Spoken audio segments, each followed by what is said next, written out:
Are we? Yeah. It's happening? Right now. It's a Christmas miracle. We didn't have any front credits, so I'm like, what? It was just starting? It's like a cold open, man. It's like SNL. Credits come later on. It's the Ferris Bueller. You're still here? Go home. You're still here? Welcome, ladies and gentlemen, to Fat Man Beyond. I'm Kevin Smith. I am Marc Bernardin. Hey! Oh. We're doing a home show, kids. We did our last show at the Cantina for the year last week. And probably a good thing because is Cantina open right now, Banff Man?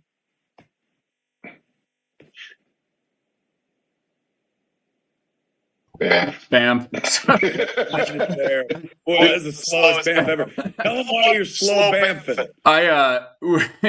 Because we are open right now, but we canceled our Christmas trip to Denver to see the family. So you might be able to hear it. We're in a little one-bedroom cabin at Big Bear for Christmas. So the baby's crawling up and down the stairs. So I have to mute Zoom, mute the broadcast software, and then bamf in. So that's why it took forever. But we are open tonight. Trivia happening in just a couple hours. We went out and bought a whole bunch of tests. So everybody who works at Scum and Villiany tests before we open. Some folks chatter like I hear an echo. I hear an echo, but I don't hear any echo. Do you? I hear no echo. Yeah.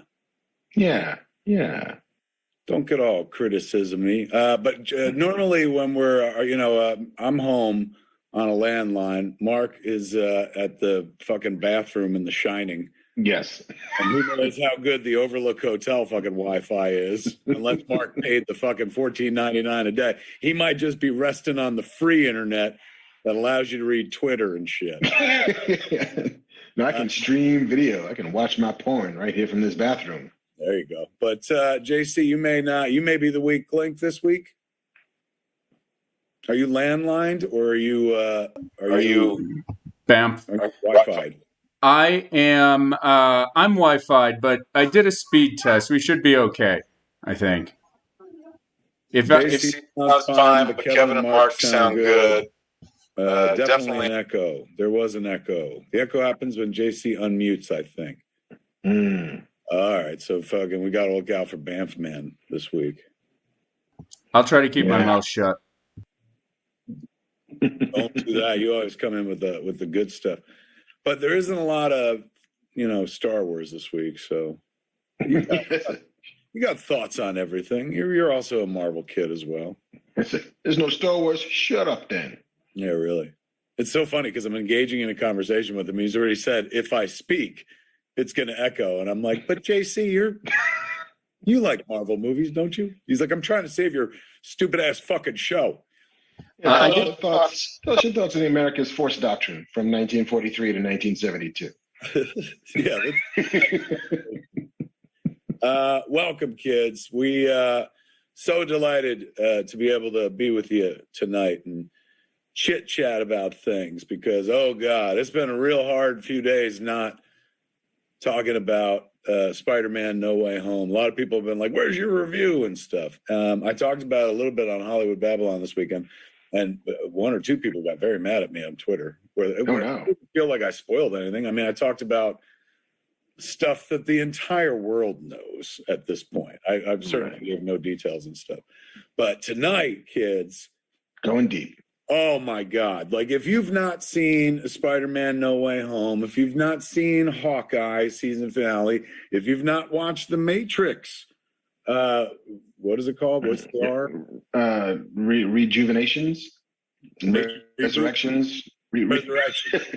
Then you might want to tune out. I won't go hard spoilery on Matrix because that's a movie that's going to be so tough to review. Other than be like, I liked it, without like because it's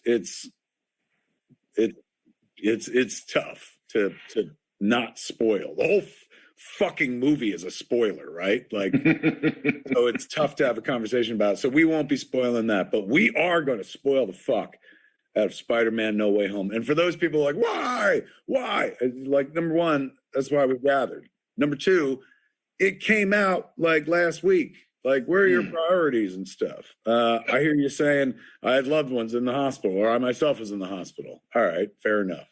Yes. You squeak through on that. But you know, but come on, man. It's time to have the conversation.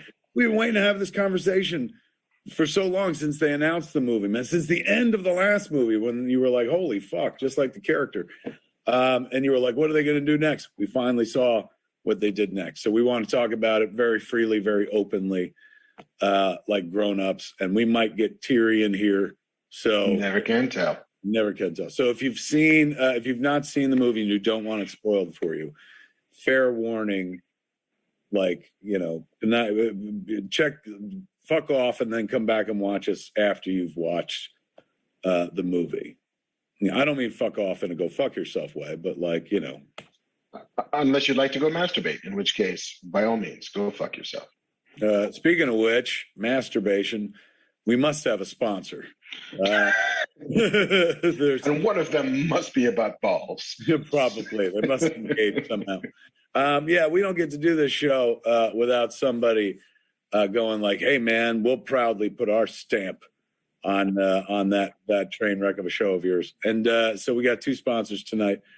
Sponsor for the top half of the show, ladies and gentlemen, of course, is going to be, well, I don't know. Where's the, did you text me copy? I texted you both a PDF and a website. Oh, I see. Is that file 5768? Sorry, kids, you're seeing backstage right now. All right, so we're starting with, which one do you want to start with? I mean, let's start with Keeps. Done and done, man. Keeps, ladies and gentlemen, the good folks at Keeps are sponsoring the top half of the show tonight. If you're like, oh my God, I can't wait to talk about Spider-Man No Way Home, I can't wait to talk about Hawkeye, well then thank the good folks at Keeps. They're bringing it to you tonight, man. If you want to follow along like you did when you were a kid and the teacher would read and you'd like look at the book and fucking boop, and you turn the you can go to keeps.com/fatman right now, because that's where you can get a full month of treatment for free, man. Keeps.com/fatman, KEEPS.com/fatman. What do you get at Keeps? You're going to get to keep your hair, I'll tell you that much. Are you looking at a future of having to wear funny hats because your thinning hair tells a story of how old you truly are? You may dress like a 12-year-old, but you're fucking 51. Then you need Keeps, kids. Oh, I wish Keeps had existed back when I was a young lad. Go look at Mallrats when Silent Bob's head goes through the changing room door and Gwen's getting changed, man.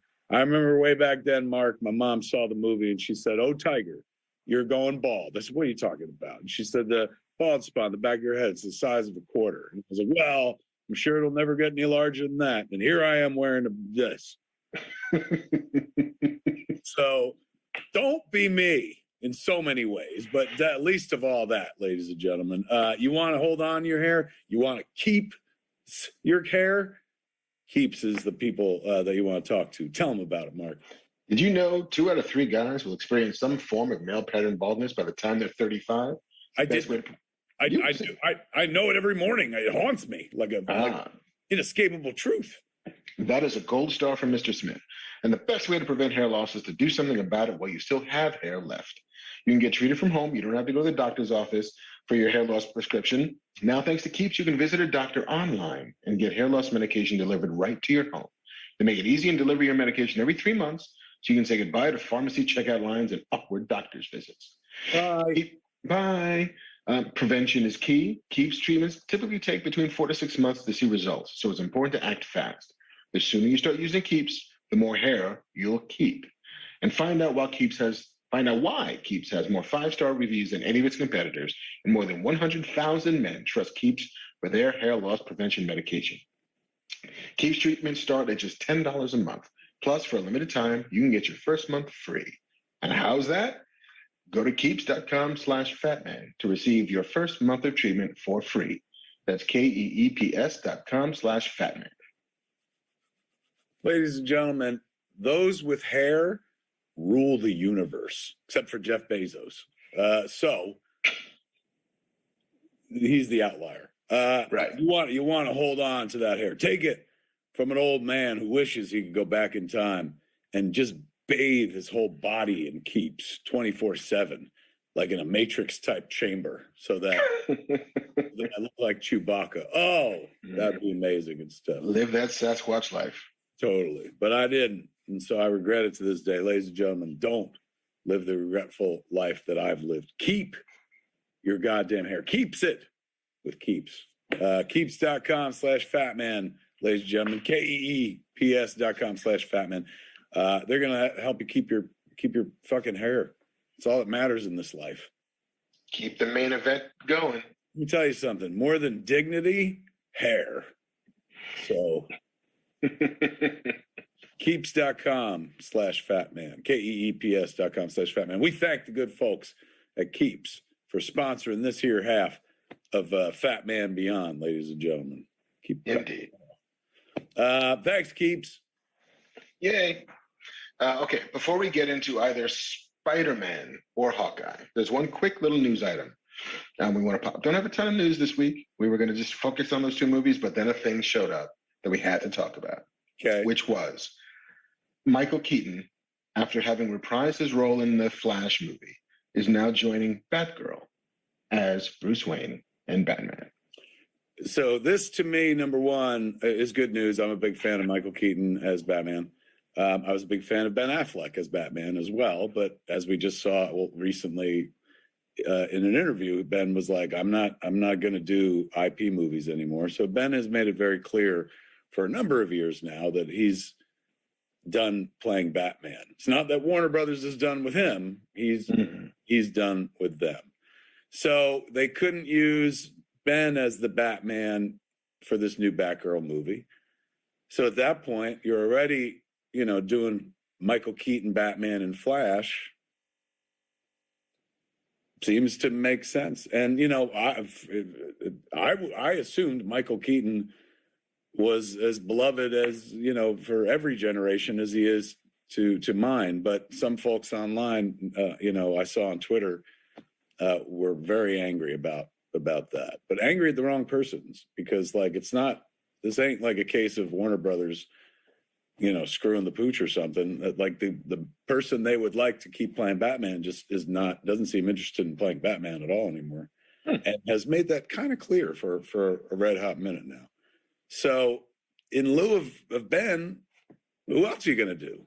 Like bring on a brand new Batman, start that? I mean, obviously Matt Reeves is doing a very separate from the DC EU movies version of Batman. So you can't get him. So it kind of makes sense. You need a veteran, an older guy, if you're going to do this Batman Beyond version of Batgirl, where, she's kind of the Terry McGinnis and training and he's the, grizzled old vet or something like that. Mm-hmm. But I co-sign it because that was my Batman. That was our Batman. I mean, Adam West was my first Batman, but Michael Keaton was a wonderful Batman. And I see it's crazy to see people on Twitter going after that decision and like there was one picture I saw where somebody was like Michael Keaton's Batmobile, and it was the walker that my mom was using around. So I was very, very familiar with that walker. I mean, look, fucking make me.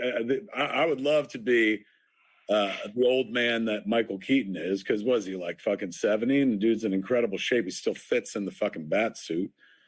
I think it's a cool choice, but again, the internet this year has spent a lot of time telling me that I don't know shit. So, there's a bunch of people who disagree with me is thinking that's a cool choice, but I think it's great. It's, and again, not really much choice in as much as Ben is concerned.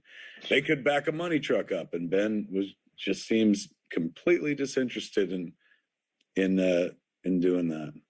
Yeah. I mean, we also seem to be in a bit of a nostalgia arms race, right? If No Way Home is any indication, there is no version of these things that you have any attachment to that you will not see reheated and served back to you for your pleasure.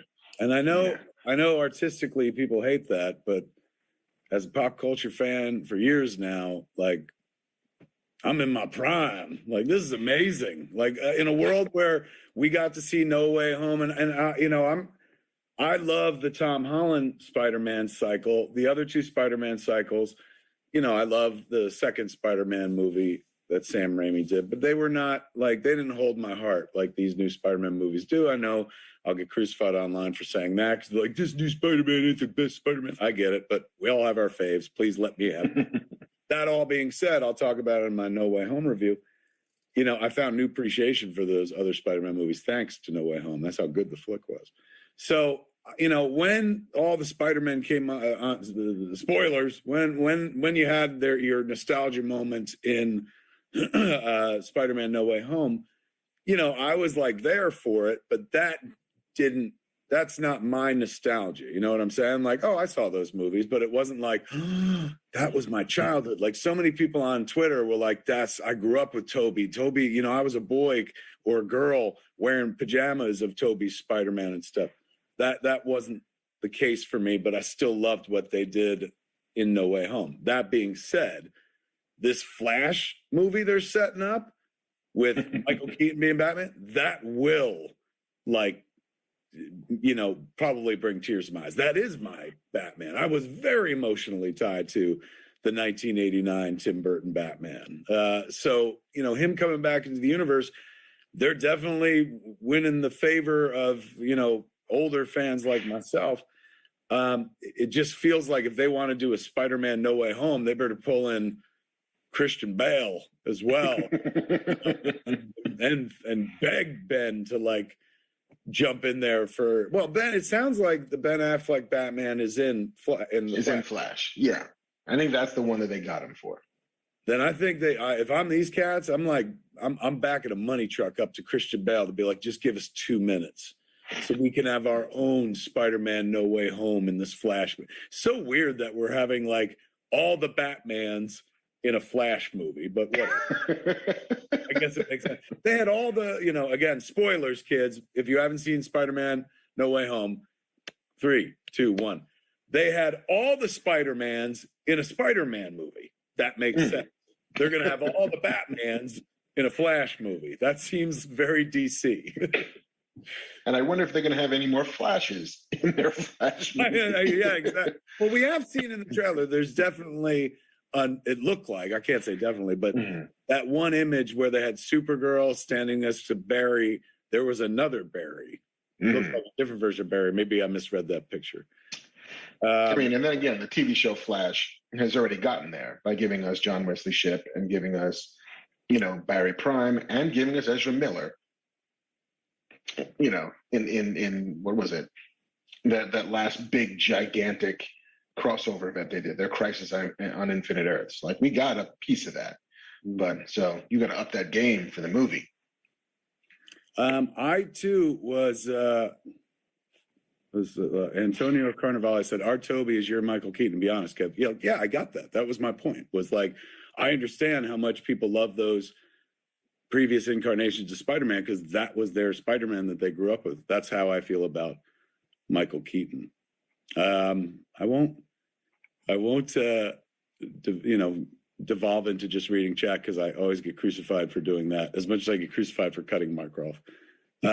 But there's a dude, AD in chat said, I miss 90s Kevin Smith. Let me tell you something. I miss 90s Kevin Smith too. My God, that motherfucker had more power than he realized. It took me a decade or two into the aughts when I was, the 2000s Kevin Smith to realize, oh my God, I really had the world by the string. I was the flavor of the month. That's crazy. So yeah, I miss that guy too. But this seems like a negative thing. Mark, I don't think he was saying it in a I miss Where'd that. that guy go? I think he was saying that I don't like this new Kevin Smith. I miss 90s Kevin Smith. Probably because he talked less. I hear that quite a bit online. People are like, oh, like you when you were silent, Bab. I'm like, oh, that's God, fucking what an original joke that is. Can I write that down? That's very good. No, cutting Noel Coward. Yes. In any event, you always have to put out so many fucking caveats these days just to say you like a thing. But I do like this thing. I do like that Michael Keaton is going to be the Batman in the Batgirl movie. That does not make me upset. In fact, it makes me happy. I'm This Christmas sorry season. that it upsets some people, but like again, I know the guy who was Batman, and he's been very clear about how he had a great time doing it, but he's done doing that now. He wants to do different things. So if you can't have, if you can't be with the bat you love, honey, love the bat you're with, or the one you get, and you're getting Michael. I for one am A-okay with that. Outstanding. All right. Should we move on to our marquee topic for the evening? We might as well, unless you want me to tell a few Elvis stories before we jump in there. I saved a couple. There's a few things I haven't spoken about. I didn't do the Jungle Room at all, Mark. Wow. I appreciate you keeping some powder dry for the next couple of episodes. We should give them the Spider-Man talk that came here, but rest assured, stick around long enough. There will be some Elvis talk later. Ooh, baby New Year. Let's talk about it. Let's talk about Spider-Man No Way. Or you know what? Do we do the appetizer first, then dive into the meal? But it's unclear which is the appetizer and which is the meal, because Hawkeye is the most recent. Hawkeye just happened. Yeah, but I feel like more people like. All right, of the two, let's start with Hawkeye. We'll start with Hawkeye. Let's make them wait. And you know why you're waiting? Because AD made a crappy comment. There you go. I'm passing the blame on. There you go. Now you'll wait for your Spider-Man review. Let's talk about Hawkeye, which I just watched today. Their season finale. I forgot that it went up like at midnight last night, and I was awake. We got this dying dog, Marty, Mad Mardigan, that we've been taking care of, stuff. And so she tends to like get up at midnight, woof, and then you're on constant care duty and shit. So I wish I'd remembered that. I would have watched it last night, but I watched it with Jen, my wife, today, and I was glad I did because she dug it as much as I did. I loved the Hawkeye season finale. I thought it was fucking pure joy. I thought it was the best episode of the whole fucking run. And there was someone on Twitter, I'd see if I could find it. Somebody put up a tweet, and I was going to respond to it, but I was like, just fuck it, I'll do it on the show. Hold on. Let me find my Save life. it. Put him on blast. Let's save it for this. God damn it, where is it? They brought up me, and they brought up there it is. It's from Glitterho9 on Twitter. Yeah, I love Glitterho's work. Big fan as well.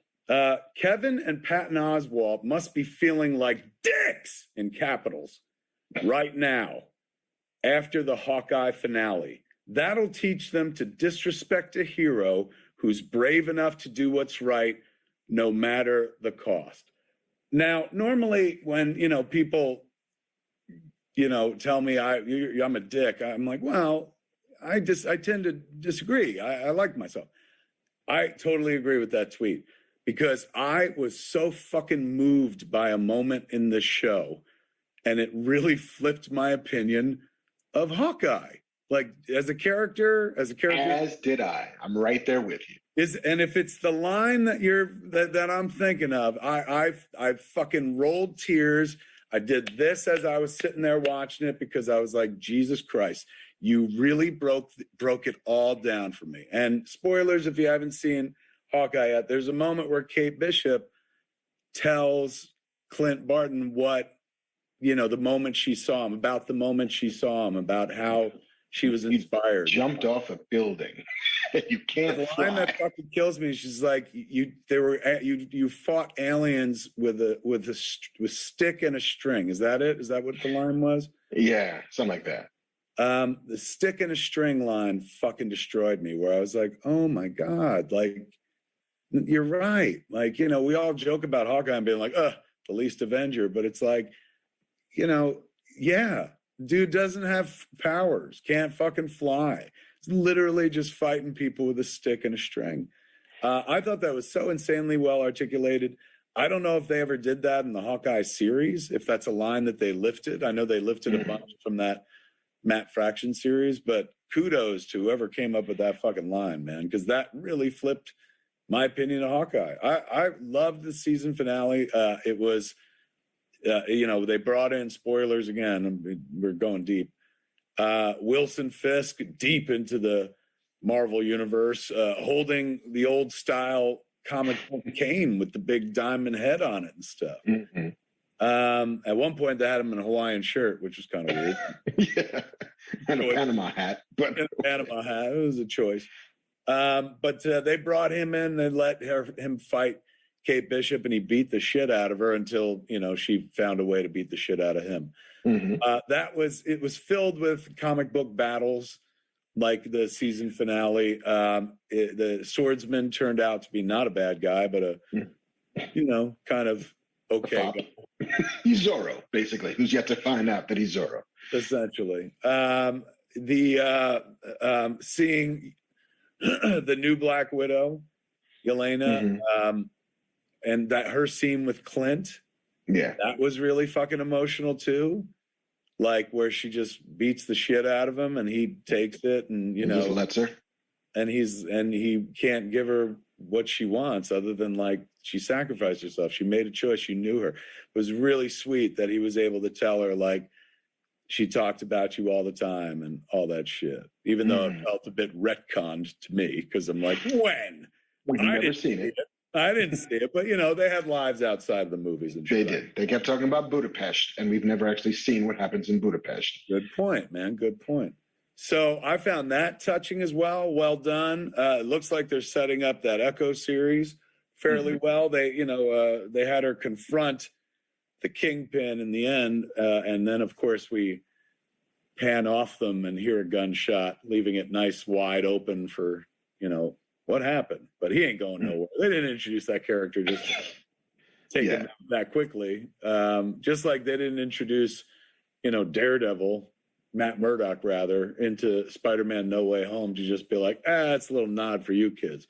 From what I heard today online on Twitter, Matt Wagner, the great Matt Wagner, who made Mage and Grendel, Matt Murdock's going to show up in all the Disney Plus shows. Is he going to be this guy now? He's going to be the connective tissue? They're going to use him like Rosario, like they had Rosario in the Netflix shows, it sounds like. So I guess he shows up in, what else? She-Hulk makes sense. Yes. Ms. Marvel. I don't know about Secret Invasion, but okay, sure. I think all the TV shows, from what I've read a piece online, and I'll take it with a grain of salt, but a lot of those fucking online pieces turn out to be right. Hawkeye, insanely well done. When they put on the costumes, I geeked out. All of it, I thought one of my favorite fucking moment that I had to rewind, other than the stick and a string line, but the one that made me laugh was like Hawkeye takes a fucking shot and, it takes out two dudes and the one guy catches the one arrow and he's like, nice shot. And fucking Hawkeye from a distance goes, yeah, no shit. So wonderful. Like, like the greatest marksman in the world. And the guy's like, nice shot. He's like, yeah, no shit. That made me fucking laugh. It is amazing, though, that like I loved how street level the whole show was. Like, it is not about big things. It is not about, world dominating, world changing events. Yep. But when you break the Rockefeller Christmas tree in half, I literally gasped. They couldn't have done that for real, because I buy everything else. I buy like planets getting cut in half. I buy moons like crashing into dudes' faces. But the Rockefeller Center Christmas tree was like my favorite special effect in a long time. And also, like, the fact that they just ended it in fucking 30 Rock, essentially. Yeah, I'm in the tree. Right there on the rink and all that shit. They missed an opportunity to do an SNL crossover, man. Like that Spider-Man. Remember when they had that Spidey issue where he was on SNL? Him and Belushi. Belushi's on the cover as a samurai delicatessen guy. Yeah, man, it was. I thought I thought it finished insanely well. Helped that it was an hour long, and also the it felt like a 10-minute song at the end, though. Did you watch the full Broadway number? Hell yeah, I watched all of it. It was extremely well done. That was a guy from Rent, wasn't it? The guy who's like the lead singer. I think so. Yeah. It's like Adam from Rent. I think that's his name. And I loved it because it also showed just how much nobody in the real world cares about Clint Barton, because everybody else gets their shine, and it's like, and you who've got good aim, and like that's it. Like, you're good too. And I guess it was, what was it, Mark? This is Mark Shaman. He was the conductor. Yeah, he's the guy that did, the movie with Trey and Matt, the South Park flick, Academy Award nominated, amongst many other things. But it was nice to see him in there as well. Did you catch the Agent 19 Mockingbird reveal? Yes. Which, to me, I was not an Agents of S.H.I.E.L.D. watcher. So I know there are people with definite feelings about it, because they're like, well, that fucking kills off any possibility that Agents of S.H.I.E.L.D. is in continuity or canon or whatever.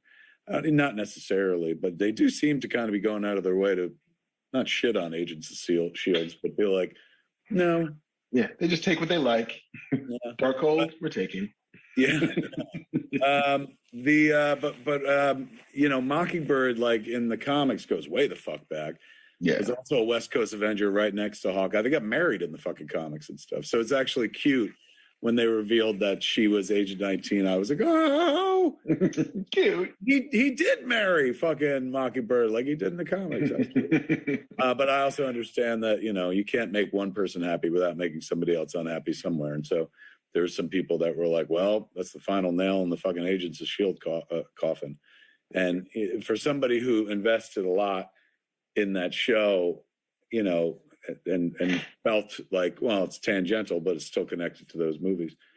It seems like to not be so much the case anymore. Whereas Daredevil is here with Kingpin. I guess just the two of them, but shit, man. And with the Echo getting her own show, it sounds like more Kingpin. Yeah. No, I really, really dug it. I was surprised how much I did, especially in the first couple. The first couple were a little slow, but I digged what they were doing with establishing his sort of, PTSD, I guess, is not quite the right word, but his ongoing emotional burden that he would have to carry throughout it, over Natasha, over losing his hearing, over his disconnection with his family, all of those things, and how Kate, as an agent for him, learning to sort of heal and reconnect and not be so isolated anymore. I really like that arc and that story. And I love the finale, because ultimately the finale was emotional. It was, here's how these two people have each grown. One into being the hero that you always wanted to be, and another into being, into finding some closure for his Natasha issues by getting to tell her sister exactly what happened, and that he did everything that he could, and I couldn't have won that fight. It's like, Natasha's in it as well as anybody. I was never going to beat her if she had her mind set on something. And that's guilt that he has been carrying with him since Endgame, that he could have done more. And to find that moment for him to articulate that, no, I did everything I could. And that's just what it was. And the sort of Hawkeye reclamation project, I appreciate it, because I, like you, was also like, this guy? Who gives a shit about this guy? And then they made a show that made me give a shit about that guy. And so I appreciate it for that. I have no notes other than to say that Hawkeye, the ending of the second to last episode, when you reveal Kingpin in that shot, in that photo, doesn't mean anything unless you watched Marvel's Daredevil show on Netflix. It is literally just a guy in a picture. And the episode ends with this like, dum, dum, dum. But it doesn't it carries no weight if you don't know. And Marvel has for a long time been sort of like the open door. It's an open tent where, come on in, welcome, everybody's welcome. There's something for everybody in here. And it's gotten to be a little bit insular in a way that it hadn't been before, which is, if you don't know who Kingpin is, then this means nothing to you. The weight of those scenes, getting to see Vincent D'Onofrio, who's very good, but is lessened by the fact that he has If you don't know, he means nothing to you. And so I find that interesting that Marvel is beginning to, like when Yelena shows up at the bottom of episode 4, you're like, oh, it's Yelena, unless you didn't see Black Widow, in which case it's just a person. Like, and so the reliance on us knowing the content to add dramatic heft is an interesting choice to me. Not bad, not good, just interesting. But no, I really dug it. Bravo to Hawkeye. Yeah, they really, I mean, again, if you can not only entertain me for the episodes, but in the end, flip me on the character in general, where I'm like, holy fuck, this guy's actually the Batman of this group. Like, he's the non-god who literally fucking walks beside giants and, like, earned his place at the table. So I was delighted by that. It's one thing to have Marvel make an entertaining show. They know how to do that. To make a show that makes me go like, well, aren't I a fucking dick in all caps, as that person tweeted. Absolutely. Just to answer some questions for the folks in chat. People are like, there could be 2 Mockingbirds. Yeah, absolutely. Nobody's saying, I'm not saying there's not 2 Mockingbirds. In fact, I think earlier, if you rewind the tape, I said something to the effect of like, could be one replaced by another, whatever the fuck. But yes, nobody's saying that. Especially in a world of multiverse, there's plenty of fucking Mockingbirds out there and stuff. So that doesn't necessarily negate the Agents of S.H.I.E.L.D. One, but people get very sensitive about their shows, Mark. I couldn't have seen that coming. The other question, a lot of people are baffled by the fact that you're in your bathroom. I too thought that Mark had a really hot Art Deco bathroom in his house that I'd never seen before. But if you look very closely, kids, it's a very familiar bathroom. Yeah, see that lady in the tub behind Mark? One that's going to get up, move that curtain, and come at him and shit. Hug him like a little kid on a big wheel. That's right.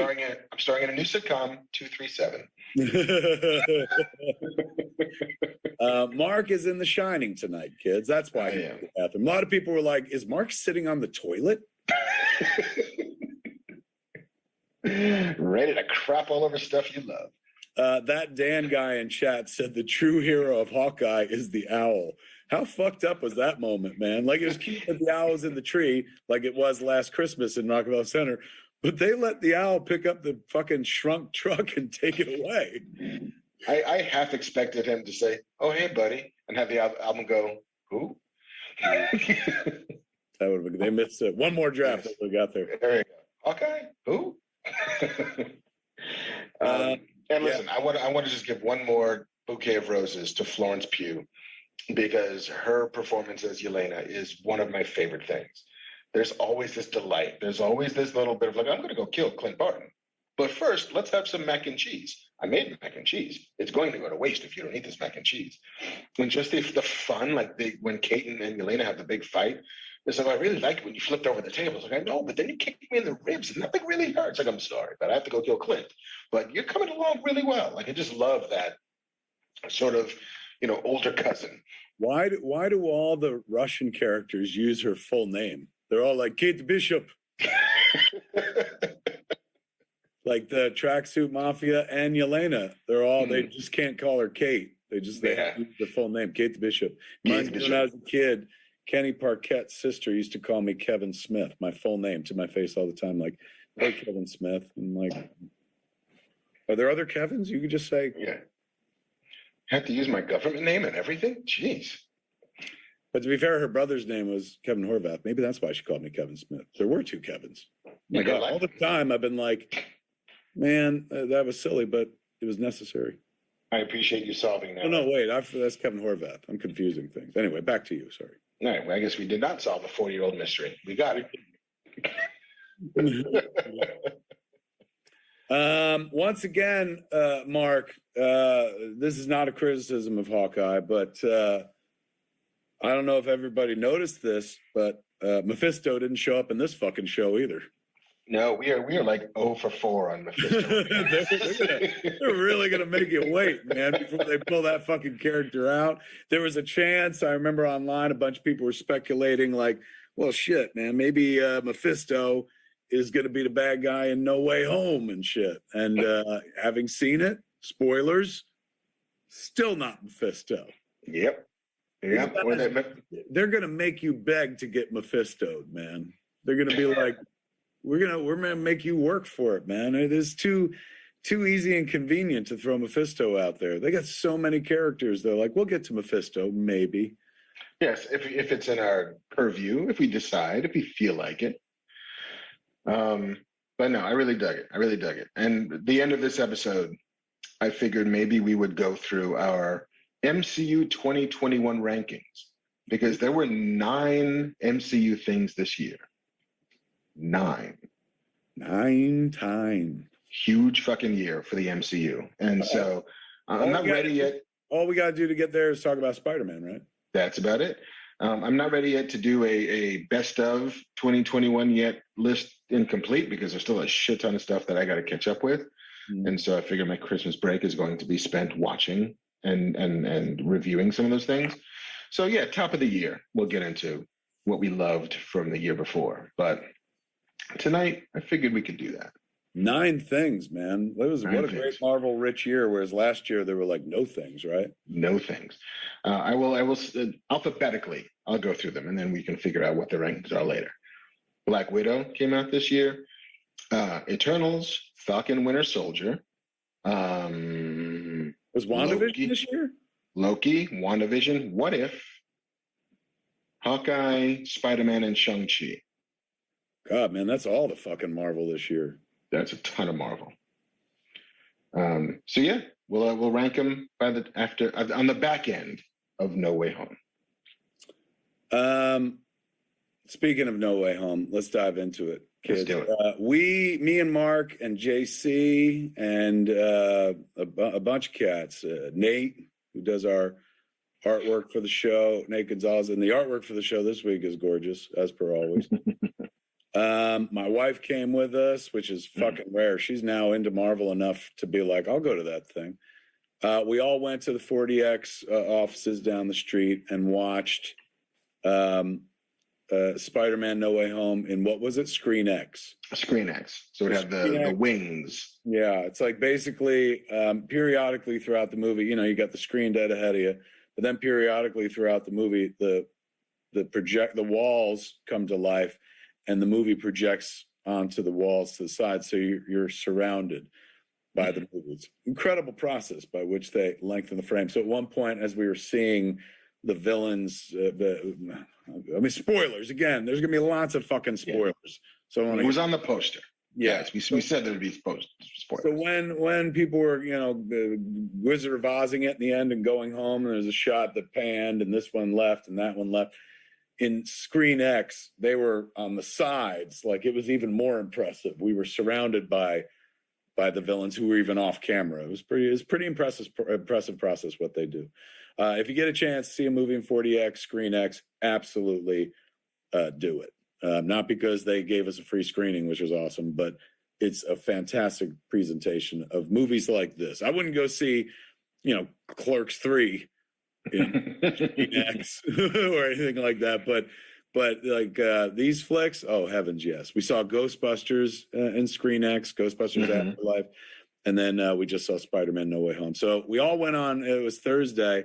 And they told us, based on the time it was, we watched it at what, like 1, 2, 3 or something like that? Yeah, it's 3:00 in the afternoon. We went. So that meant it was only 6 on the East Coast. So they hadn't even started the screenings for Spider-Man on the East Coast yet. So the guy was like, technically, this is the first public screening in North America that's not a premiere or something like that. Mm-hmm.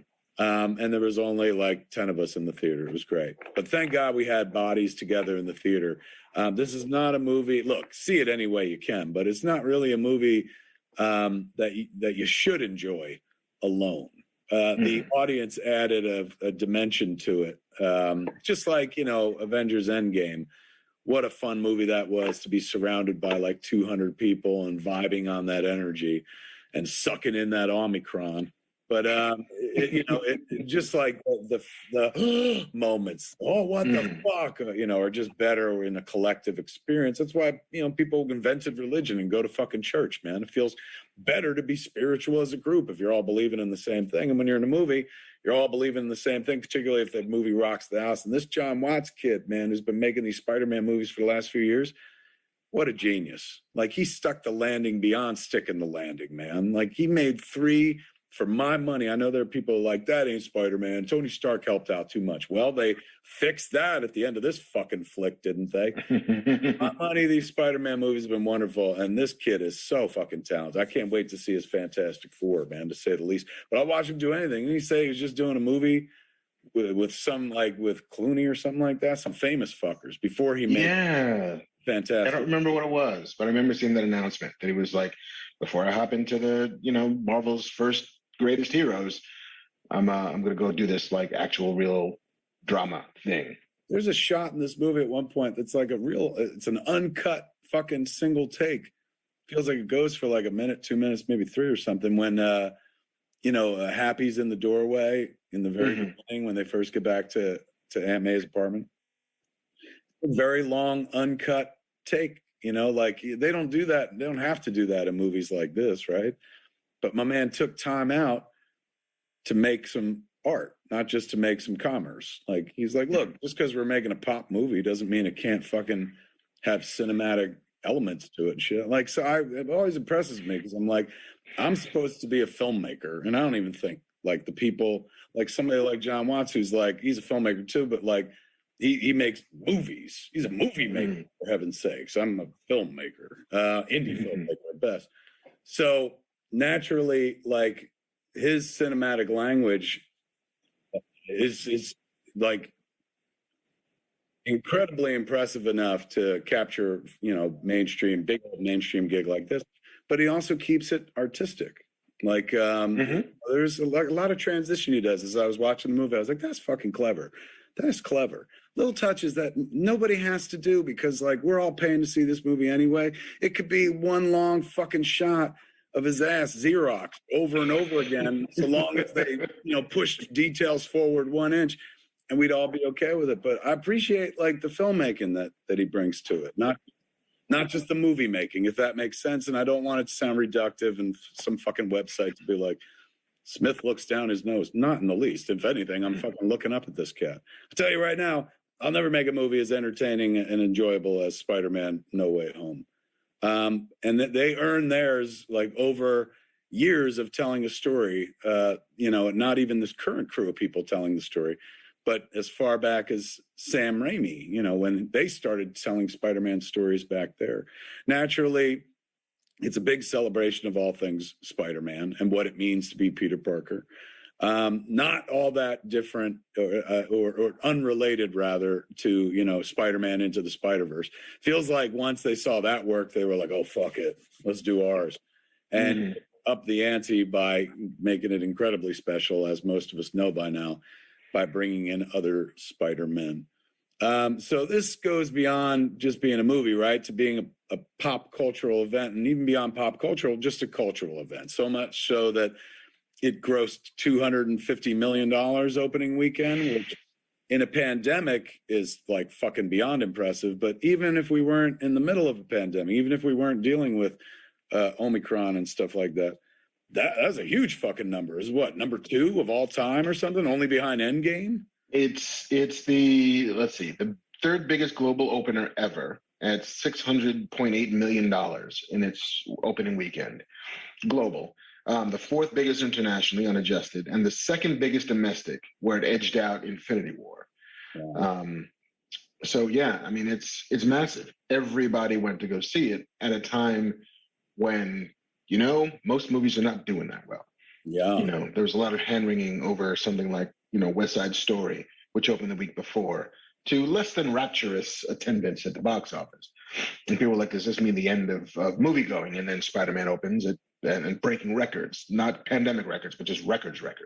I mean, not for nothing. And this is not, I love Spielberg and I love West Side Story, but like, one could make the argument that, like, even though it was Steven Spielberg doing it, it was a familiar story that people have seen a movie based on it, maybe seen their high school musical version of it, maybe saw a Broadway version of it. Like, you could have seen many iterations of West Side Story and without leaving your house to see the new one. You can't see No Way Home anywhere but a theater. And, it's also like, we've not seen this iteration. Yes, we've seen Spider-Man movies before, but like, now it's Malibu Stacy with the new hat. They've added things.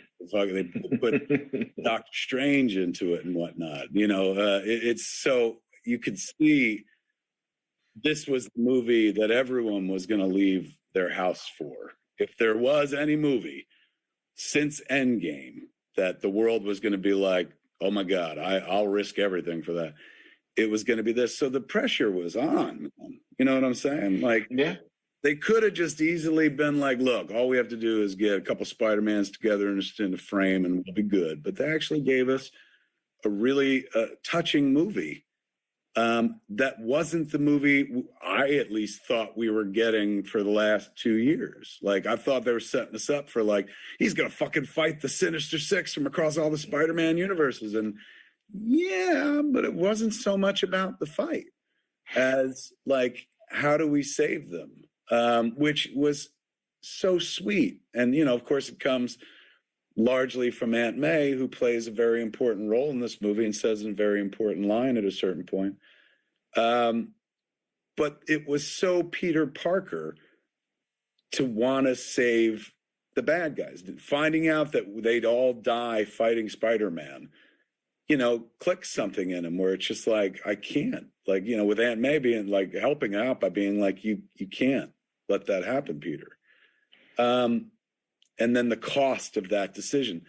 That's so fucking classic Spider-Man, the weight of this guy's decisions that he makes. And, and he's always trying to do the right thing. And yet sometimes it falls apart in his fucking lap or in his face or at the end of his web. So, in a series of movies where he's been criticized for not being the Peter Parker that we all know from the comics, who has to build his own web shooters and blah, blah, blah. He's Tony Stark Jr.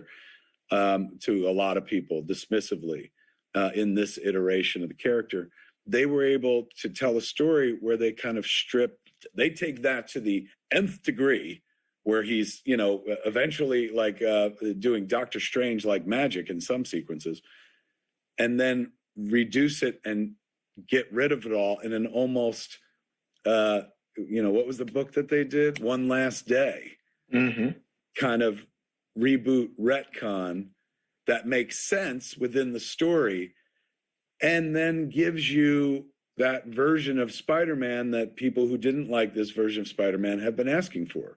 One that has no connections to wealth, to everybody. People know there's a Spider-Man, but they don't know who Peter Parker is. Was such a sweet fucking touch, so bittersweet. And I was so glad they spent the last few minutes of the movie showing us that world, rather than being like, well, we'll show you next time and stuff. They let us see, like, Peter go into the world and see how life went on without him, in a world where people didn't even know he existed. Except for, of course, if you look closely. She still got her little Venetian sunflower. The Black Dahlia. But why? Like, why would she wear it? She'll know where she got it. She just knows that she wants to wear it and stuff. And you can see they're going to try to bring the characters back together naturally somewhere down the road. But how fucking emo-licious was that ending? I know, like, there's the one ending of Spider-Man 2, where she's like, who's going to save you, Peter Parker? And he still has to, like, walk away from her at the end of the day. I don't know if that was the first one or the second one. I can't remember. But, the idea of with great power comes great responsibility, and he can't be happy and stuff like that. This version of that story where, like, because he chooses to be her hero, because he chooses, the choice at the end to kind of essentially go through with the spell he was trying to go through with in the first place. But knowing now that the whole world, all the people that care about him are going to forget him, and even the other people and stuff, I thought was so brave, and a brave and bold choice to strip the character back down in the third movie, and then strip him down so fucking far that they let him make his own suit, and it's blue as fuck. He's swinging by the Clint Barton Memorial Christmas tree at the end of the movie, and he's wearing the blue spandex, man, and your heart is filled with fucking joy. But long before we get there, our story picks up right where our story left off in the last picture, man, with his identity being spoiled and whatnot.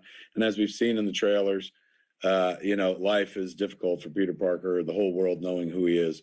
And so he goes to Doctor Strange and says, hey, can you make everyone forget? And he's like, but not MJ. And wait, not Aunt May and Ned. But wait. And then the spell goes wrong. And because of that, the last thing, the words were like, anyone who knew Peter Parker was Spider-Man covers the spell. So, everyone will forget except the people who already knew that Peter Parker was Spider-Man. So based on that terminology, we get characters who knew that Peter Parker was Spider-Man from other iterations of the character across the multiverse. But for us, the other Spider-Man and the other Spider-Man movies, a premise that they've been hinting at for a long time. Most of the internet knew. And then they started giving away big time in the trailers. So that means you get Willem Dafoe back as Green Goblin. And mercifully, John Watts is like, we're going to break that fucking mask as soon as possible so that you can just work with the insanely expressive face of Willem Dafoe, who is wonderful in the flick and is wearing a very Goblin specific reminiscent costume right down to the fucking hood and everything. Seeing him on his Batwing flyer gun is very cool. It allows them to bring back the Alfred Molina Dr. Octopus, Otto Octavius. It allows them to bring back Risa Fons, who played the Lizard in the Andrew Garfield Spider-Man movies. Jamie Foxx playing Electro, a much better version of Electro, who not only gets to come back but gets retconned, rebooted, and actually gets a star mask at one point. Yeah, based on the electricity across his face. And then who was the other one that they brought back? Sandman as well. What's his face? Thomas Hayden Church. And so the whole time you're like, all right, so Mysterio's got to be the last one, because you're like, they must be doing Sinister Six, and that wasn't their aim. That's not the story that they were telling. They're all captured in Strange's basement or whatever the fuck, and that's when Peter finds out that they're all going to get sent back to where they came from, because apparently they were all sucked out of their stories right before they perished, so they don't have memory of dying or whatever. Like Otto Octavius is talking about his machine, the power of the sun in your hands and stuff, which was the plot of Spider-Man 2. And so they figure out, that these cats came through this dimensional rift based on the spell. The multiverse exists, and Doctor Strange is going to send them all back to their universes. But when they go back, their story continues, and they're going to die fighting Spider-Man.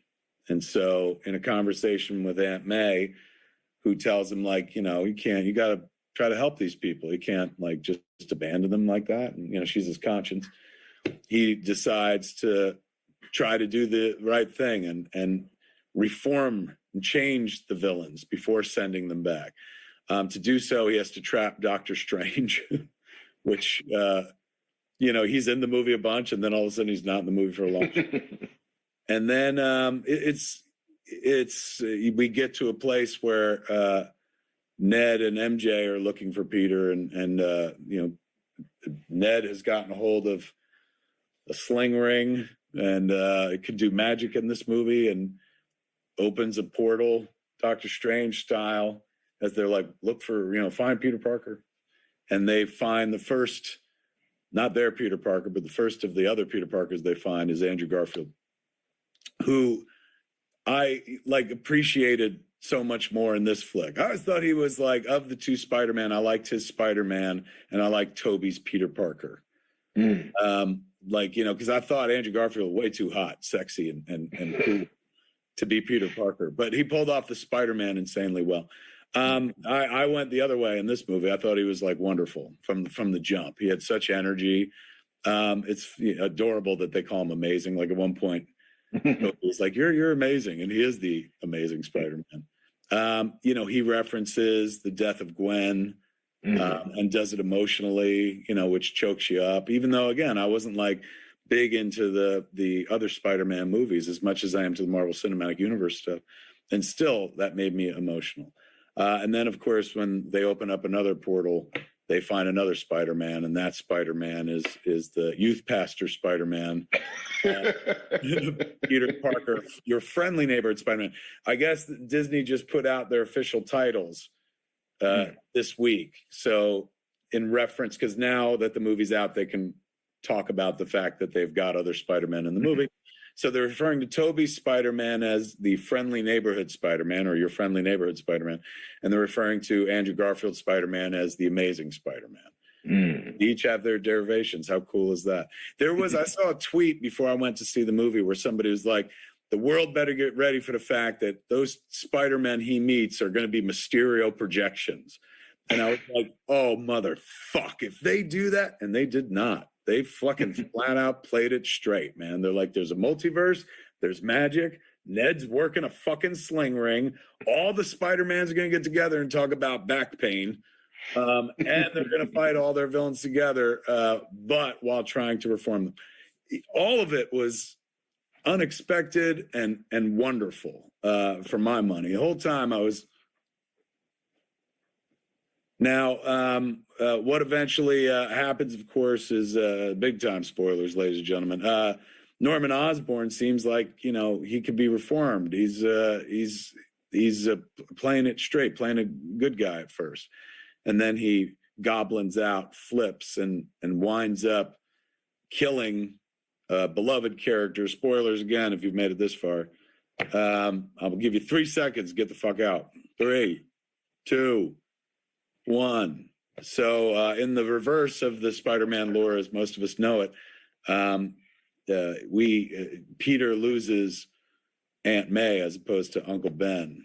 So they never referenced. I thought this was going to be the movie they were like when Ben died and stuff, but they didn't go for it. They kept the focus on Aunt May. So Aunt May, gets hit by the Green Goblin's glider, the back wing glider, and she's looks worse for wear, and she's spitting out advice to Peter about how, she finally says the words. Oh my God, it got me so emotional, and it'll get me emotional again. In the theater, I was like rolling tears, where she paraphrases. She doesn't say with great power comes great responsibility. She said with great power must come great responsibility. And right then and there, you're like, they're going to kill her. There's no way she lives after saying that line. And then they reveal that she's bleeding out and stuff. And so you have to watch Aunt May die in his arms. And that kid is such a good actor. Tom Holland, remember like when, Tony Stark was dying and he was all like sad and shit? It was this dialed up to the nth degree. Really beautiful, sad moment in the Spider-Man universe, in the Marvel Cinematic Universe version of Spider-Man. Wonderfully done, I thought. And then you've got, the conundrum of like, he wants revenge. Fuck trying to help these people. Like, just fucking kill them yourself. Never mind sending them back and get them killed.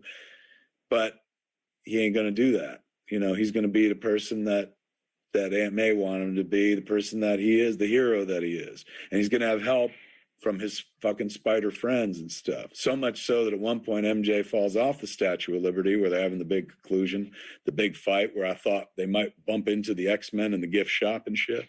And as she's plummeting off, you see Andrew Garfield like freak the fuck out. His the Amazing Spider-Man, like, no, and he fucking saves her. I thought that was so fucking dope. Could have predicted it before I got in the theater, man. Once I saw that hand shot in the trailer, I was like, there's no way they don't let that guy make up for fucking Gwen Stacy. And so that was really sweet.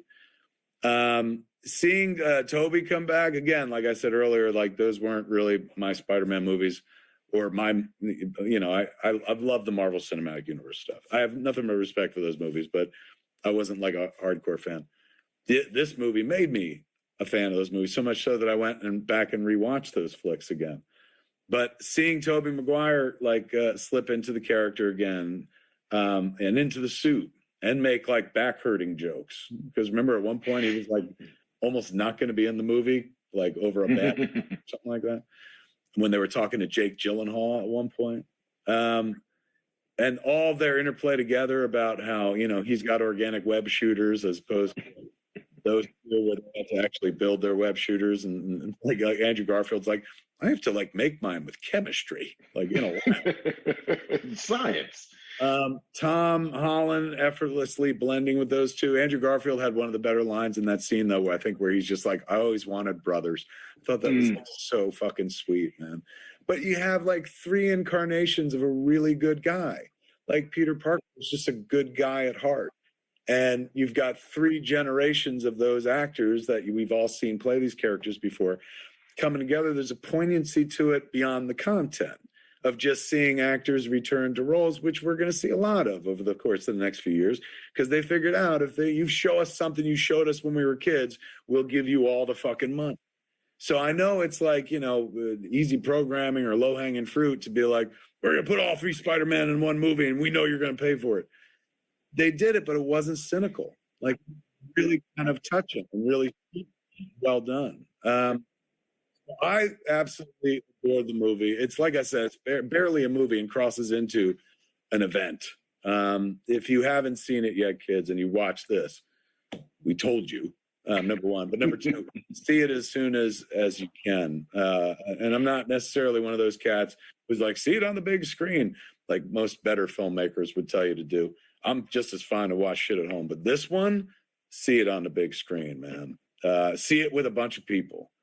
That's the key. Not that Safely as you can.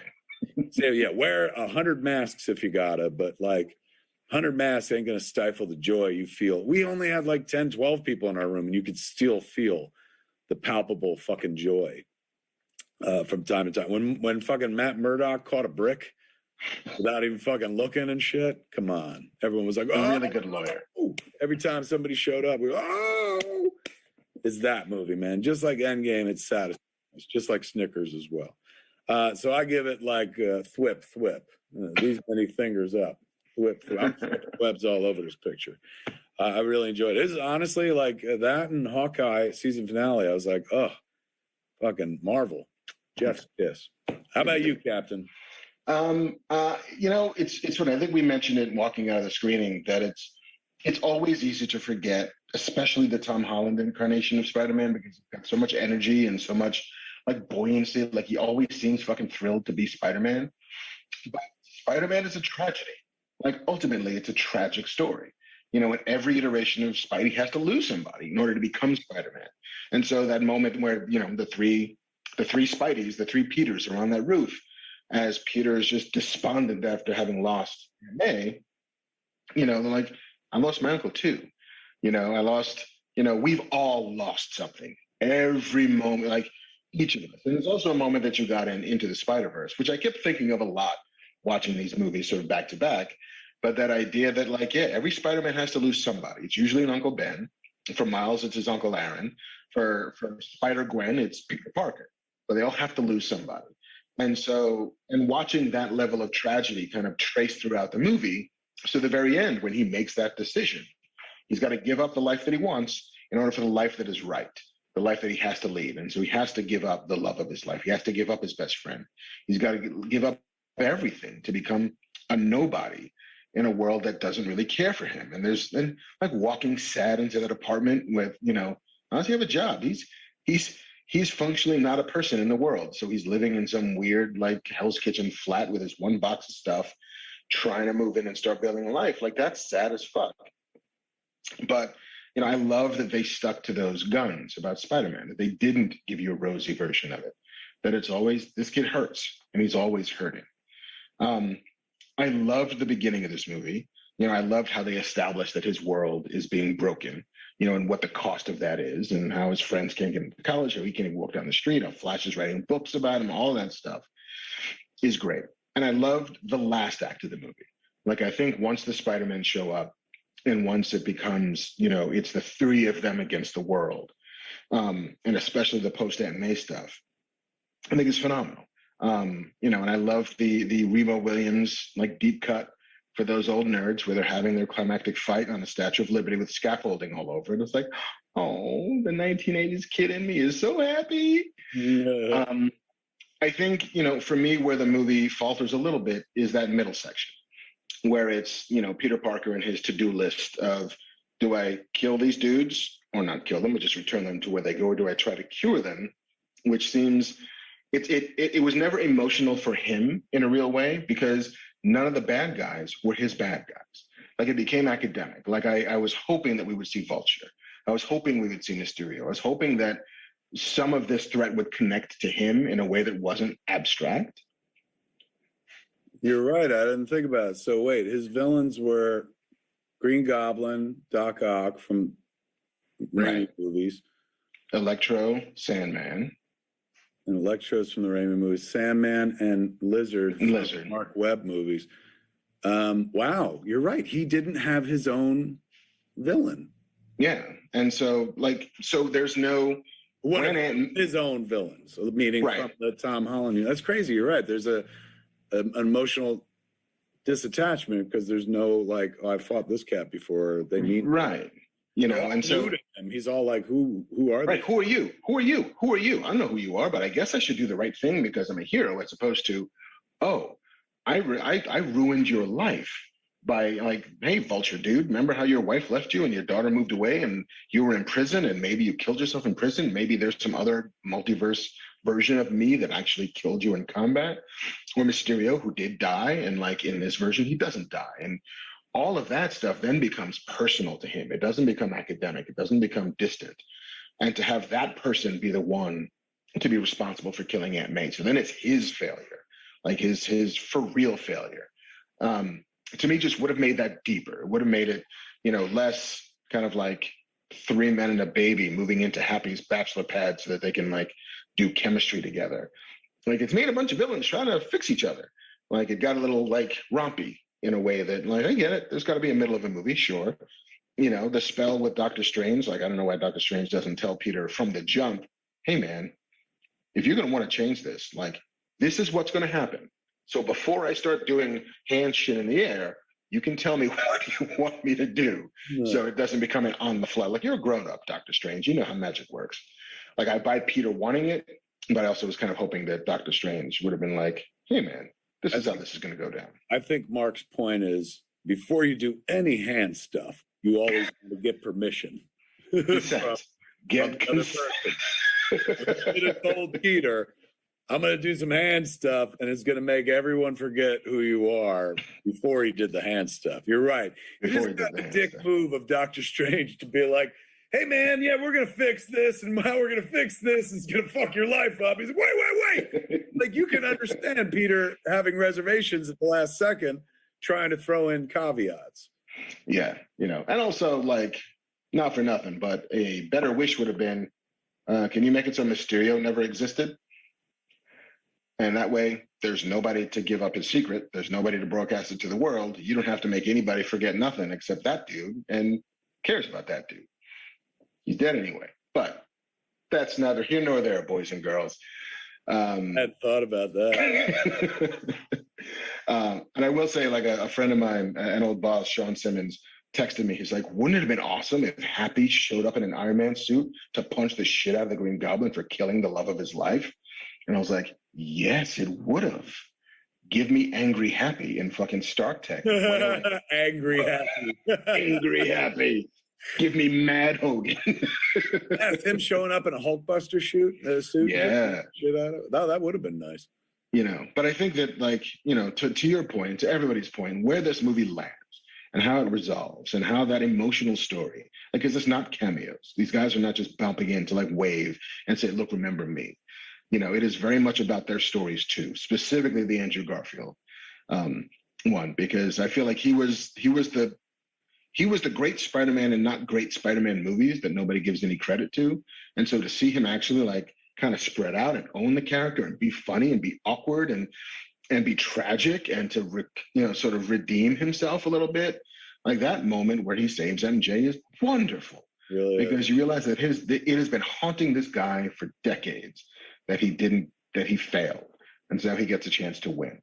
He is more enjoyable as Spider-Man in 20 minutes of this movie than I think he was in his previous two movies. There is a lightness to his performance, and I enjoyed him as Spider-Man in those previous two movies, but he is having a ball. And it may be because, like, hey, this ain't my movie. I'm a guest star. I get to, and I'm not driving the narrative forward like fucking this kid is this time. But number one, Andrew Garfield is a wonderful fucking actor just to begin with.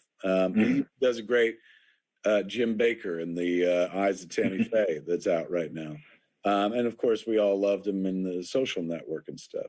But, you know, he's charming as fuck in No Way Home. And I'm not raising him and lowering Toby. Toby's wonderful in his very Toby way, but I think Andrew Garfield was the surprise for me, and it sounds like for you too, where you walk out going like he was the you know, if you're putting that together, I'm not gonna say he's the afterthought, but the first person you gotta get is Toby. Because if you showed up to the party and you're like, look who's back, it's Andrew Garfield Spider-Man, people would be like, oh, awesome. What about Toby? Is he there? Because that's so many people's Spider-Man. So they delivered Toby, and that allowed Andrew to be like, you know, yeah, I'm the other Spider-Man, and fill this space that he didn't get to fill before. He was fun and light. I'm not saying he wasn't fun in those other movies, but it was, I don't know, it benefited him greatly that I was going to say that Toby was in the movie, but not as a comparison. Just like, if you don't get Toby, something tells me they don't go for it. You know what I'm saying? Like, you know, they like the Mark Webb Spider-Man movies weren't as beloved as the Sam Raimi ones, and Toby being the first Spider-Man, it's like, if you don't land him, then you probably let the idea go altogether. I'm glad they landed him because it allowed Andrew Garfield to shine in some way. Yeah, totally. Yeah. I was listening. Sorry, I interrupted. Back to you. No. I was listening to a friend of mine, Joanna Robinson. She was talking on this podcast for the Ringerverse about how Kevin Feige's relationship to all of these Spider-Man movies are different. Where for the Tobey movies, he was an assistant. Like I think he was Avi Arad's assistant or something like that. But he was relatively low level. He was in a lot of meetings, but never said anything because that wasn't his job. Like, he was present, but not vocal.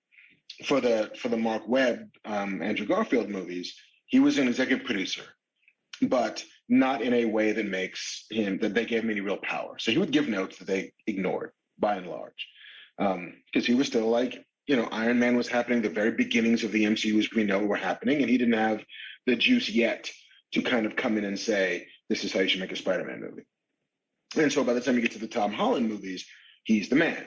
Like, he's got the power. He's got the juice. He's like, post-Avengers, there's, you know, that dude absolutely could then go to Sony and begin, you know, saying, if we're going to make a Spider-Man movie, I'm making your Spider-Man movie with Amy Pascal, of course.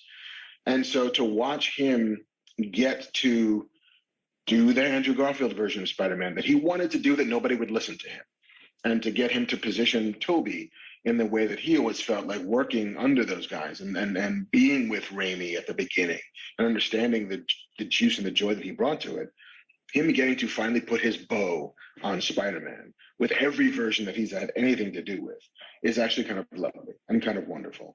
If I had one thing that I was hoping I would see but didn't,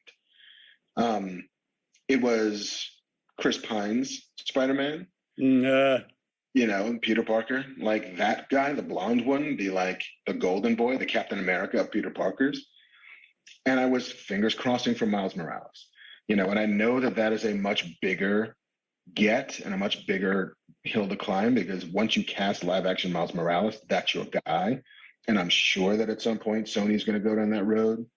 And I think though that it won't be a multiverse decision. Like, it feels like they're going to put Miles Morales into the same universe with the current Spider-Man, who I would assume at that point would be Tom Holland.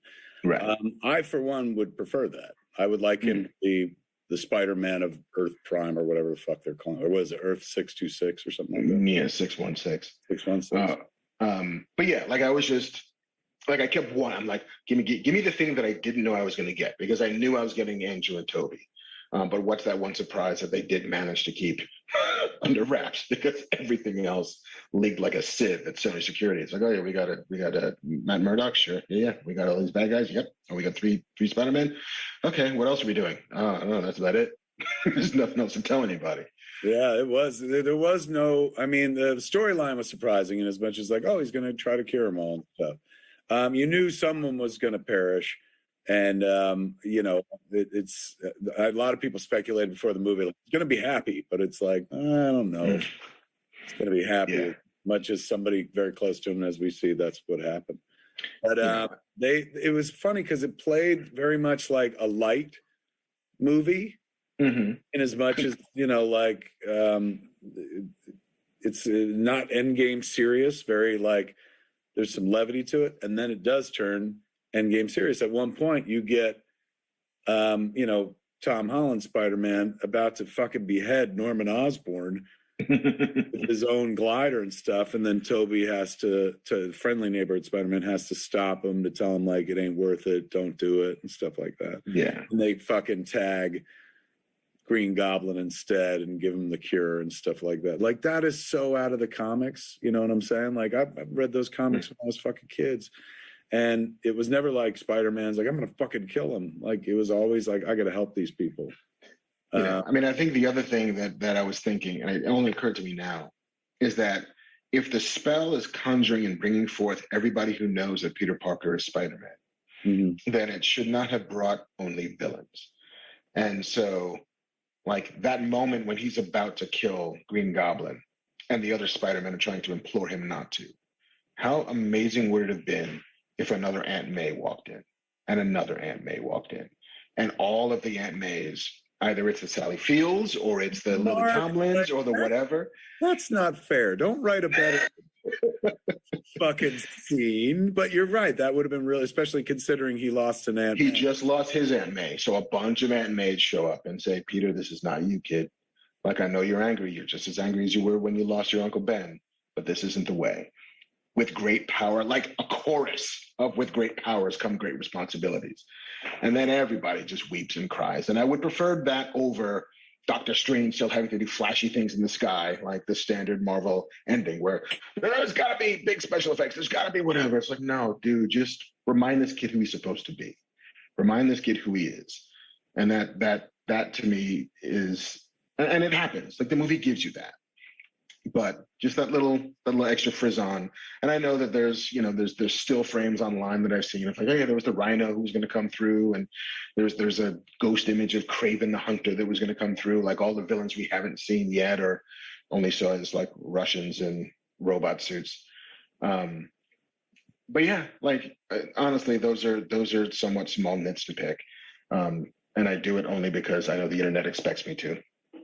But I did love this movie. It's a wonderful flick, man. Let me see the Bam. yeah. Oh, I'm just gonna say because we spent a lot of time talking about Tom Holland and Andrew Garfield. Toby was my Spider-Man, who I loved, and I just want to point out a couple of my favorite parts. Was that he showed up as a youth pastor.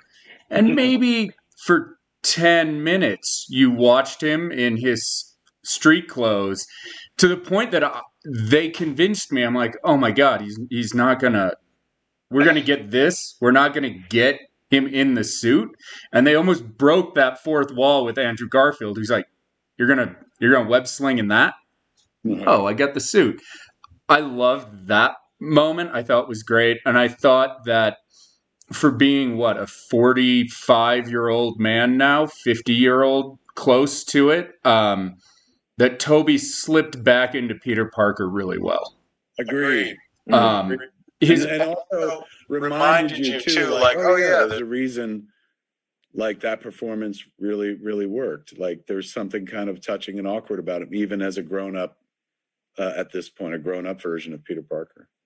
Yeah, and then the two biggest hitters for me were when Andrew got to save MJ that's what got me going, and then the other time was they gave you right at the end a hint of the Danny Elfman score for Toby. And I love that. The one thing I didn't see that I was hoping I got to see was when Tom Holland gets his apartment. I wanted to see the landlord from Toby's movie. Right. That was my one miss. Like, where's my rent? Mr. Ditkovich?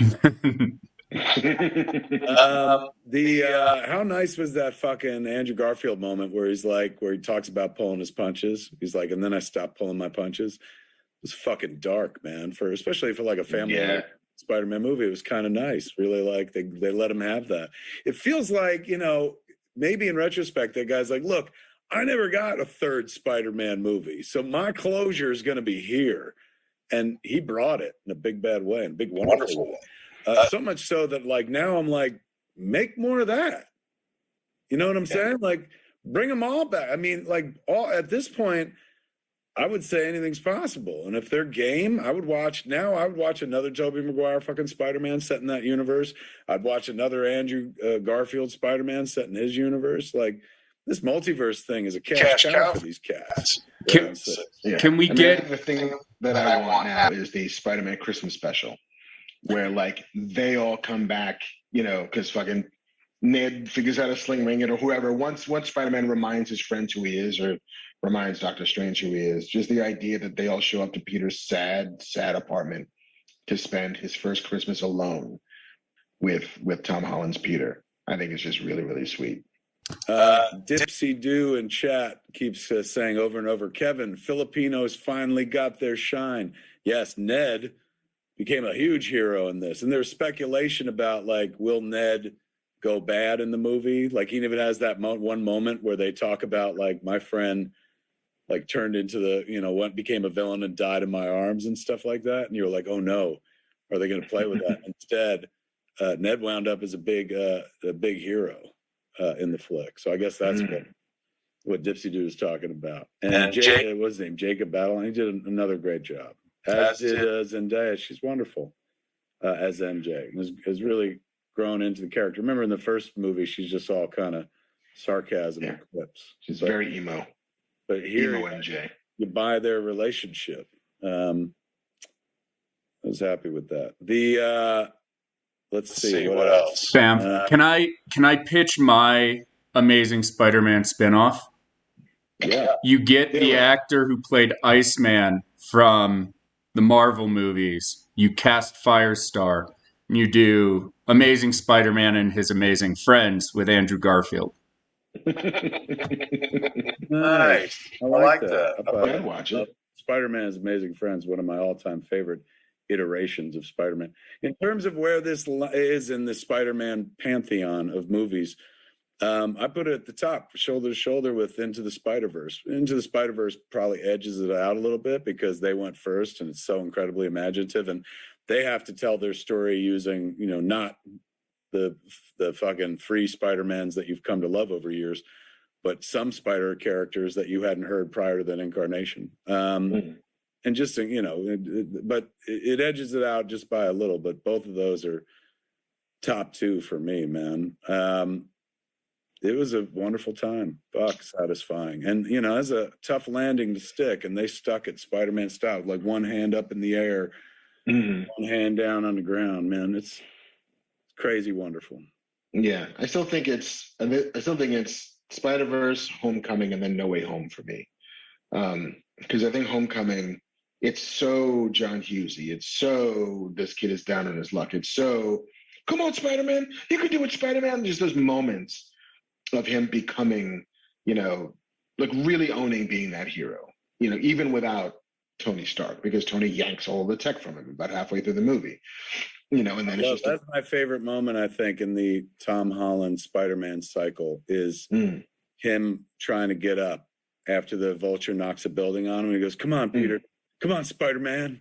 Come on, Spider-Man. Oh, it makes me fucking cry, like, thinking about it. As he says it, he's pushing fucking up. Come on, Spider-Man. I will never, ever be that strong in my life. Not even physically. Just, like, fucking psychologically, where he's psyching himself up, man. Like, oh, I love that fucking moment. It's so awesome. Yeah, and I love that moment when it's Peter in the car with the Vulture, and it's when the Vulture discovers right in like real time that like this kid is Spider-Man. When he He's goes, dating my good old Spider-Man. Spider-Man.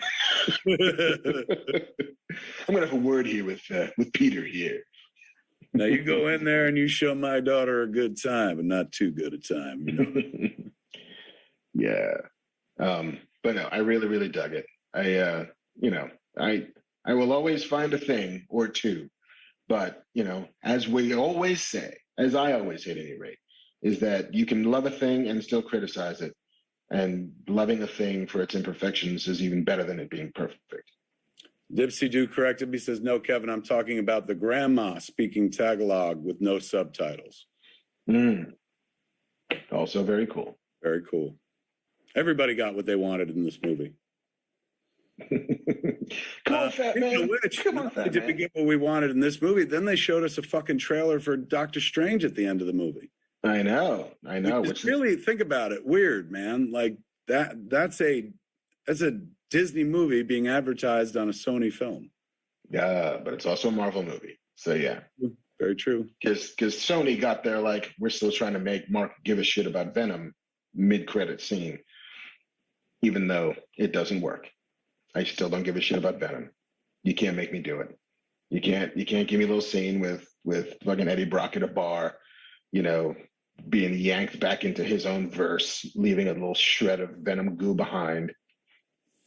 Hey, here's my question about the whole world forgets that Peter Parker's Spider-Man.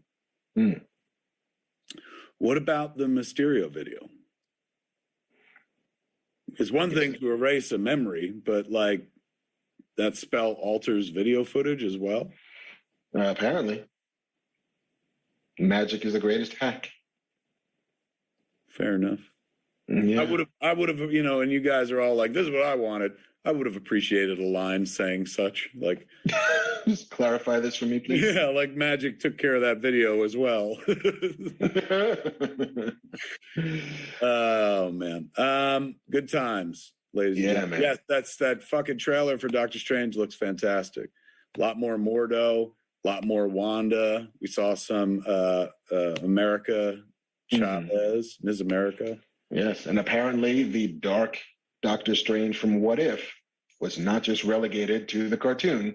Now that's just that dude now. Yeah, maybe they're bringing him into this as well. I bet you there's going to be a bunch of Stranges in this movie, man. Like it's the multiverse of madness, so he may have to fight different versions of himself.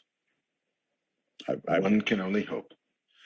Yeah, man, No Way Home. No way you should miss it. All right, so are you ready? Do you have feelings about a top 9 ranked of Marvel's 2021 offerings? Because I got mine. I can run through mine if you want to. All right, you go first, and then I'll follow. I'll go first. Well, I'll see if I agree with you. All right, number 9. I'm going to count down to 1. Number 9, Eternals. That's of 9 of 9? 9 of 9. I agree with that. Yeah, just could not work up a ton of enthusiasm for Eternals. Number 8, Loki.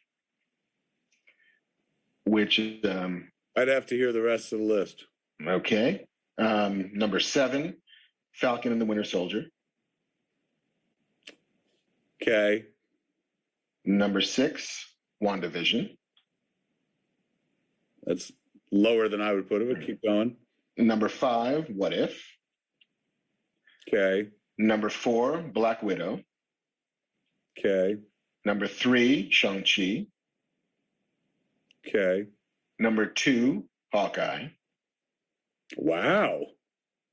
Late comer raising so high in the rankings. Late comer raising high. And number 1, Spider-Man No Way Home. I'll go in the reverse. So I would agree Spider-Man No Way Home would be my number 1 Marvel movie for this year of the 9 that were released. After that, I would go WandaVision. So I really loved WandaVision. Then let's see. Did I like Hawkeye more than Yeah, I guess I liked Hawkeye more than Falcon and the Winter Soldier. Like so it edges it out just a little bit. So that would be 3 and 4. Then maybe Black Widow at 5. Because I've watched that 4 times. I really like the opening sequence. Then What If at 6. We know that the Eternals is 9. So what's missing for 7 and 8? Shang-Chi and Loki. Wow. Then Loki would be 8 for me, and I might move Shang-Chi up the list and drop 1 or 2 down then, and if that's the case, because I'm trying to think. Let me see. Spider-Man, WandaVision.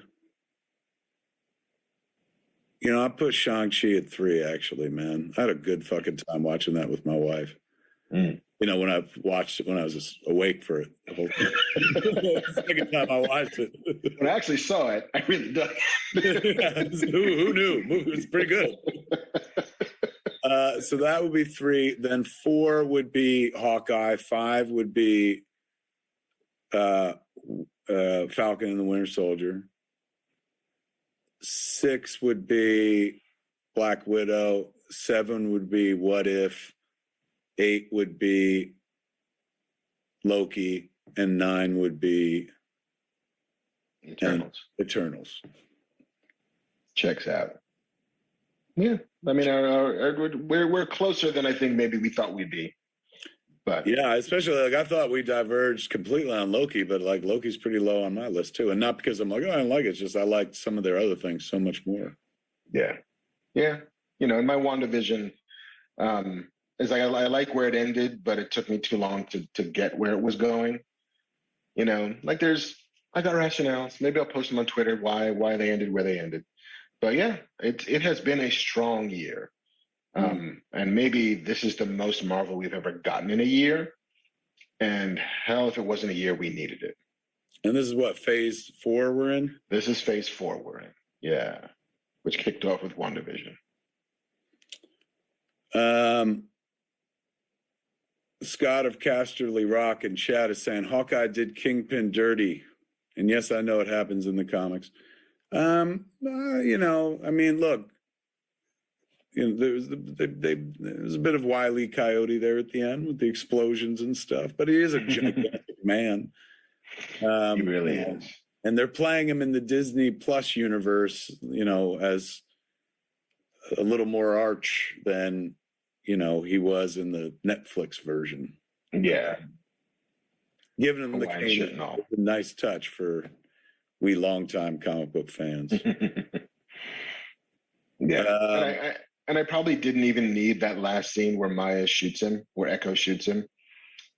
Because I liked just his body being gone, because we're not going to kill the Kingpin. We know he's going to be around. But I also know that they needed to position Echo clearly as a sort of on the side of heroism to give her own show. So she shoots Kingpin in the chest and all right, we buy it. But he still can't be dead, because you don't bring him in there for a scene and a half and then kill him. Victor Venn Diagram in chat says, I think Echo pulled the trigger on Kingpin next to his ear to make him deaf. So Kingpin is still alive but disabled. I'll take that. Sure, that's cool. That is fucking cool. But he'll definitely be back for sure. You don't just introduce, fucking Vincent D'Onofrio and be like, and there he is, ladies and gentlemen, he's gone. Thanks for stopping by. I think he was blind in the comics at one point. If I remember correctly. To better match with Daredevil. Yes. Yeah, Scott Fitzgerald in chat says he also wears bulletproof suits. That's why the Arrow just kind of went into him and stuff. Yeah, they established that on the Netflix show.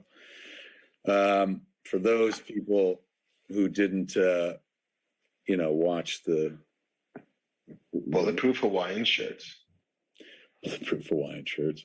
He looked big. They shot him bigger than lots of low angles, a lot of up shots, and it helps. I don't know how tall Haley Stanfield is, but she she at one point he dwarfed her in a shot, and I was like, this looks like the comic book version of Kingpin. Mm-hmm. I like the payoff with the flicking of the quarter to set off all of the broken trick arrows. That was sweet. And Dark Ronin said Cufflink. the outfit Kingpin wears is from a Spider-Man comic called Family Business. The Hawaiian outfit? It was a weird touch, like him in the Hawaiian shirt. I mean, maybe he's just feeling tropical in the middle of New York winter. Alex BPM2 said, how any list can possibly include Eternals and Falcon and Winter Soldier is beyond me. Well, the list was about the 9 Marvel thing. We ranked the 9 things Marvel put out. So we had to include it in the list in order for the list to be what the thesis was based on. Do you understand? This isn't predicated on like, we love these. This is predicated on these are the things that came out and this is how we would rank them. So it doesn't matter if it is, as you call it, bottom of the barrel woke garbage.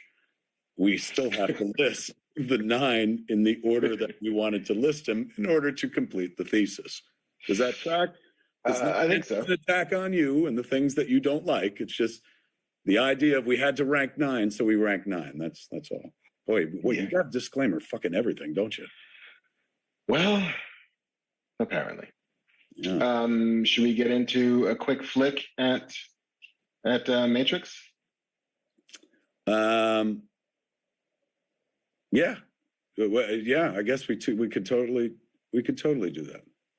Yeah, and then we'll read our second ad, and then we'll do some Q&A, and then we'll go have lots of eggnog.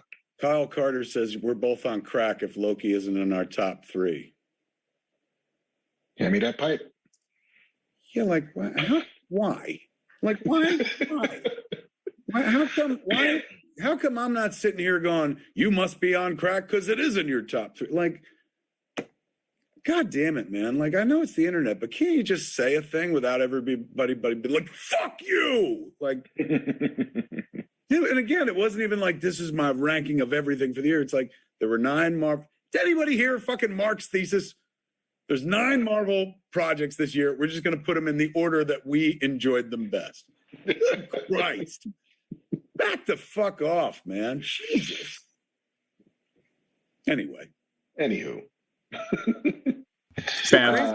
People get so tight about the weirdest, stupidest shit. The wonderful thing about getting 8 or 9 Marvel projects in a single year is that people can pick their 3 favorite and not watch the other stuff, right? Like there's something for everybody this year. Absolutely. You don't need to be crappy to other people because they like different things. I'm with you, man. Just, Mark had a good idea about ranking 9 things, and that really upset some people. Because something was always going to be at the bottom. I guess. And again, we weren't even saying like this is dog shit. It's just in ranking order of personal preference. Oh my God. Kids, like, life's too short to get that hair trigger about something. All right, so Matrix Resurrections, is that what Resurrections, yes. Is you could go see it in a movie theater right now, and as a filmmaker, I should be telling you to do that. So go do that. But you could be like me and watch it on home on HBO Max, which I did this afternoon. And you will see another Matrix movie, man. They did it. They brought the Matrix back and predicated. It reminded me the whole time I was watching it. It reminded me of, remember that Nightmare on Elm Street they did that Wes Craven was in it too? Oh yeah, Wes Craven's New Nightmare. Was that it? Was that it? I was thinking it was the New Nightmare. I'm not saying like this fucking movie was taken from that, but it reminded me of that in its self-awareness. Very meta. I am not going to spoil this movie at all, the way we spoiled Spider-Man and stuff, because there's very little you can say about this movie without spoiling everything. Because last time we saw these characters, spoilers, they fucking died. So it's like, how's this all happening? So I'm not going to go into how it's all happening. See the movie. It's definitely worth seeing for that. But they did. They opened the Matrix for business again. And it tracked for me. The whole thing. I was like, yep.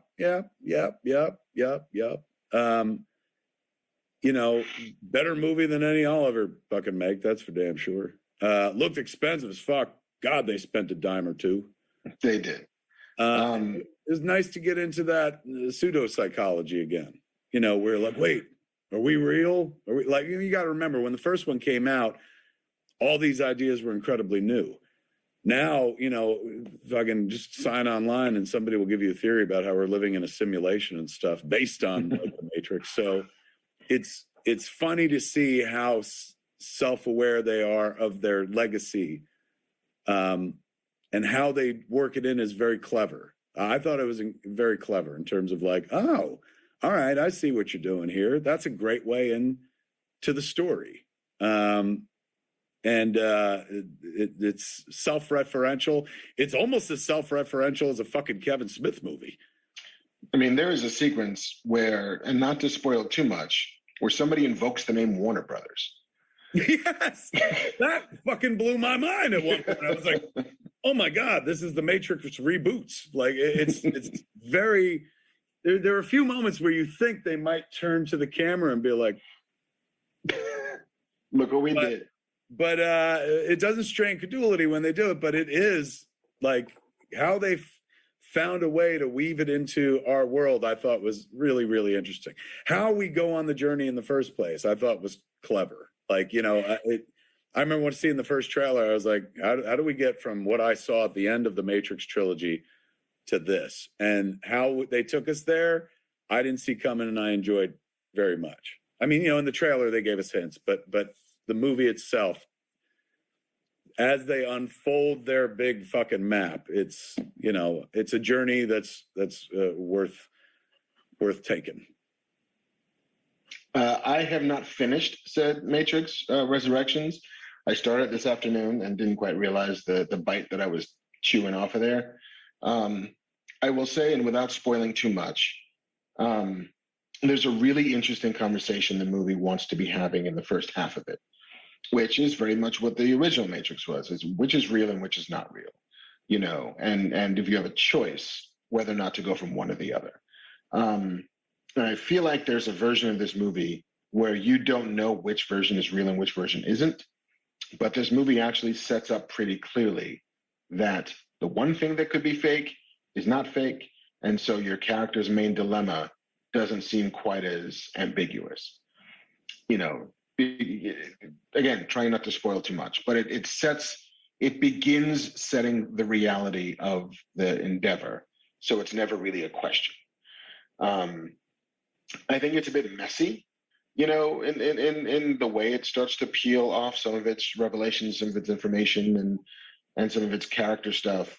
But I will say every scene that you get with Keanu Reeves and Carrie-Anne Moss is lovely. And it makes me wonder why I have not seen more Carrie-Anne Moss outside of the Marvel Netflix stuff. I read a story. She had kids. She had a family. So she was like, I did enough acting for the moment. So yes. She slowed down on acting and went and raised a family. Good for her. Like, I applaud the decision, but she is so good and so kind of like effortlessly good. And I say that, probably a little condescendingly, but it seems as if she's just a natural at this. And so even when she just enters the screen and when you see the two of them together, it has a spark to it. And like he sparks up to it because it's supposed to be about a guy reconnecting with the love of his life.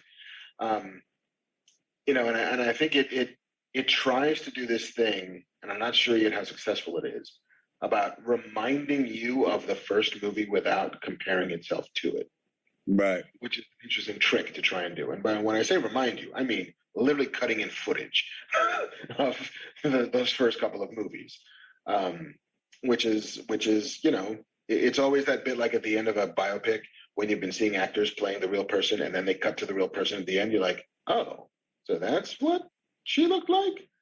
Okay, I suppose that was close enough. And so to be seeing characters who are supposed to be one or the other, it's just, it might be calling my attention too much to the fact that this isn't that.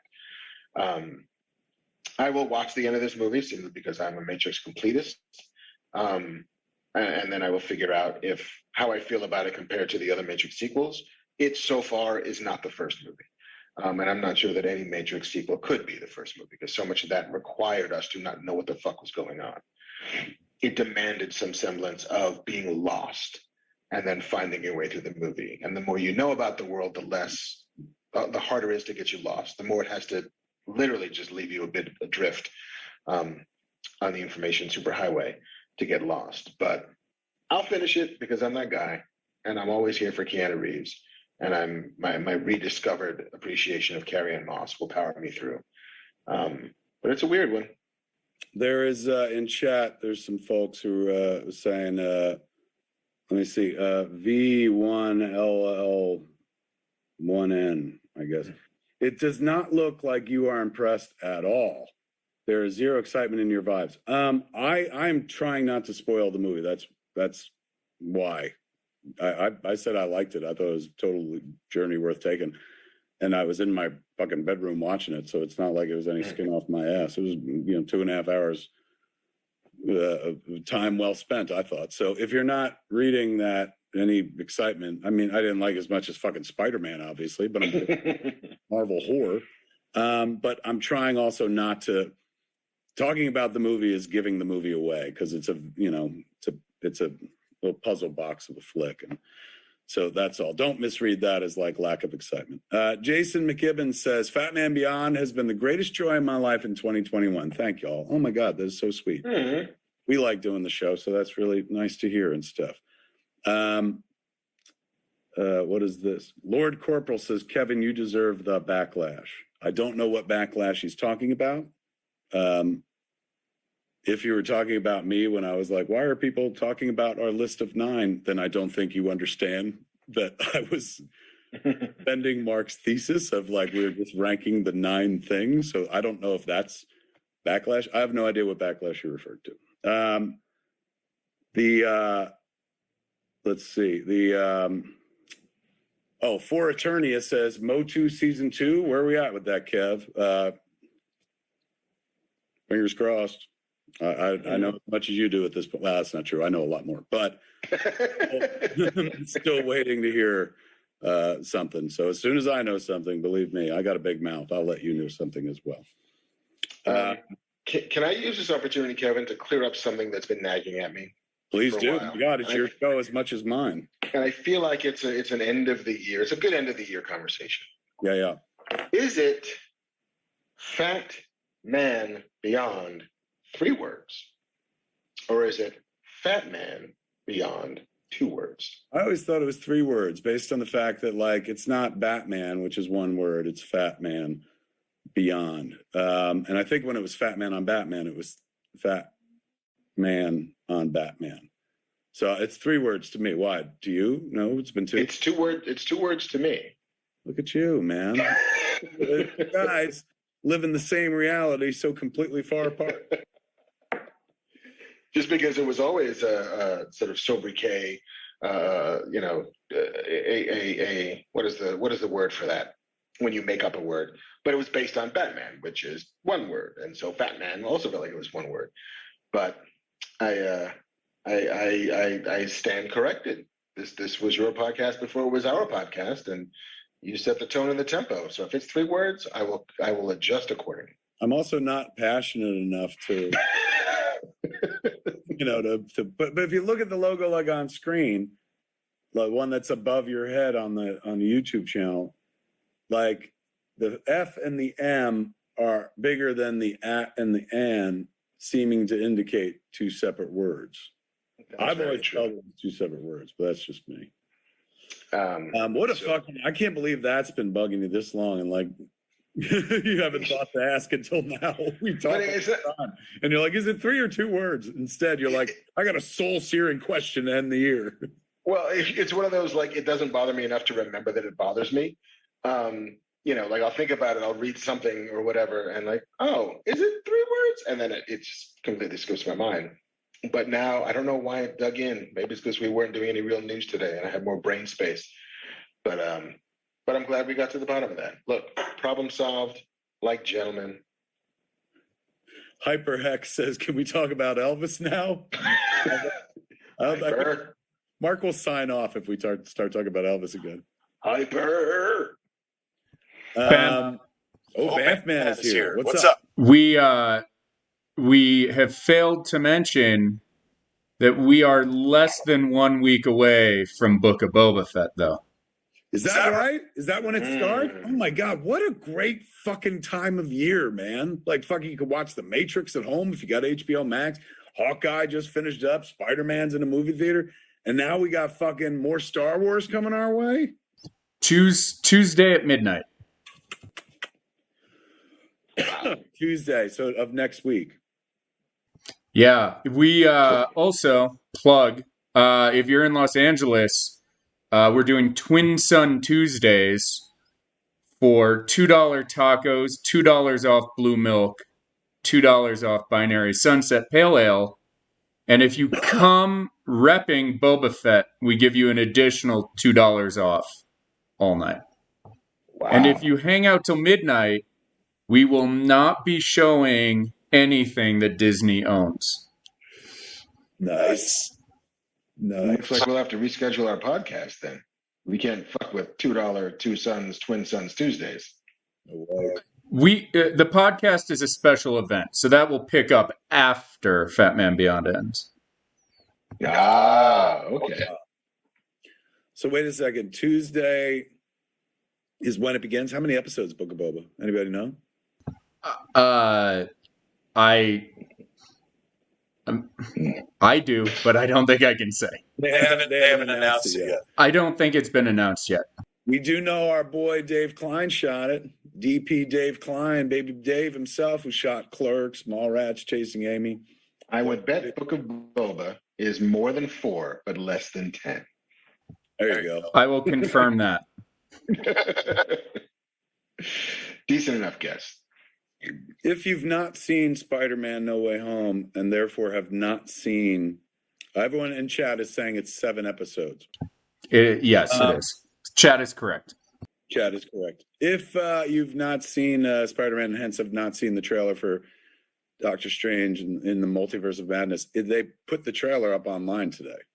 So you can watch the fucking flat out trailer and stuff. Just as thrilling as it was to see it in the movie theater. Mm-hmm. All right. What else? Yeah. Should we do our last ad and then get into some Q&A? Let's do it, man. The second half of this show, ladies and gentlemen, is sponsored by, who is it, Mark? It is Manscaped, our favorite producers of ball trimmers. We love the good folks at Manscaped, man. Oh my God, they make our balls look so fresh and pretty. Nothing wrong with that, in the very least. But so fresh and so pretty. Manscaped, ladies and gentlemen, go to manscaped.com right now if you want to follow along. Manscaped.com probably.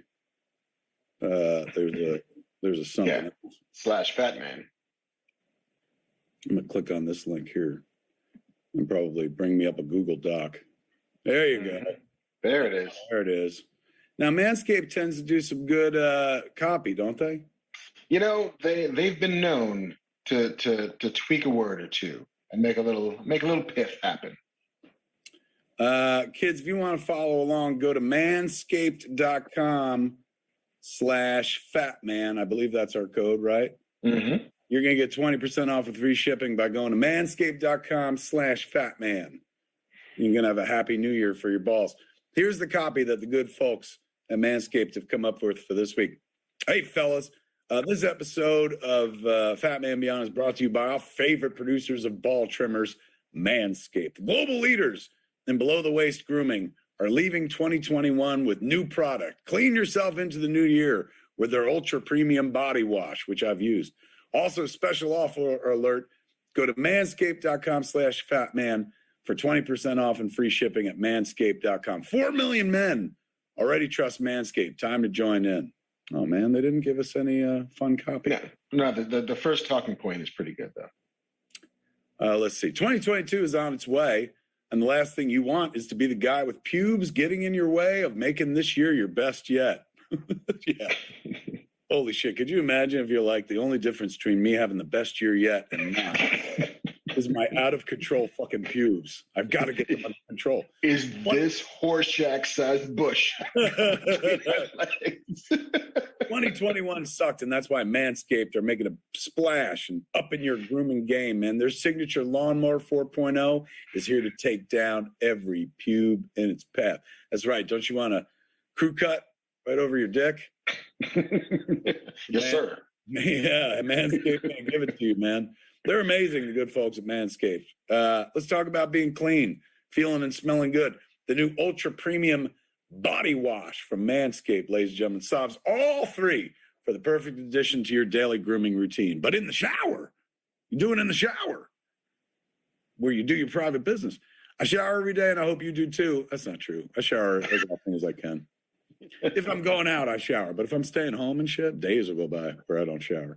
Yeah. This body's wash is infused with aloe vera, and sea salt to keep your skin. Yeah, some of that sea salt you read about. Keep your skin feeling clean, nice, and moisturized. With Manscaped, you'll be a brand new man and ready to kick all the gross hair and smells out 2021. So you know what they don't tell you? What? They never tell you that all salt is sea salt. Is that right? Yeah, kind of. They don't like carve it out of the White Cliffs of Dover or some such shit. I mean, but even that used to be in the sea, and so that's where the salt comes from. Check you out. You learn some shit on the show. You do. I mean, yeah, you can fake artificial salt, I suppose, but even still, it's salt water that you're just drying and getting salt out of it. Even table salt, even iodized salt. Even McCormick's iodized salt. Oh my God. Yeah, I know. When it It's a whole rains. new world. Can't wait till the chat tells me I'm wrong. Go to manscaped.com/fatman for 20% off and free shipping off your order, man. And order a bunch because these cats are always so good to us. They keep sponsoring on our show. So thank you to everybody out there who must be patronizing the good folks at Manscaped because they would not return if they weren't seeing results. So I guess a lot of you out there got some hairy nuts. So our fans are Bush League. Yeah. Thanks for fucking making Manscaped come back to us time and time again, man. Get 20% off free shipping by going to manscaped.com/fatman. That's 20% off with free shipping by going to manscaped.com/fatman. Happy New Year to you nuts. Yay! Thank you, good folks at Manscaped for sponsoring the second half of Fat Man Beyond. If you're just joining us, kids, Mark is trapped in the bathroom in The Shining. She's still in the tub. She hasn't gotten up yet. So far, so good. But we got to wrap the show up before she pulls that curtain over, gets up. First looks real good and then looks real bad. Yeah. Going down. Lady, when she's an old lady and she gets out of the tub, she's like, That's what I look like naked, Mark, in case you were ever wondering. It's sexy. All right. You know what we do in this part of the show, kids? We do some Q and A. The three sweetest letters, or two sweetest letters with an ampersand between them. We don't pick the questions. We let JC do that so that people get mad at him.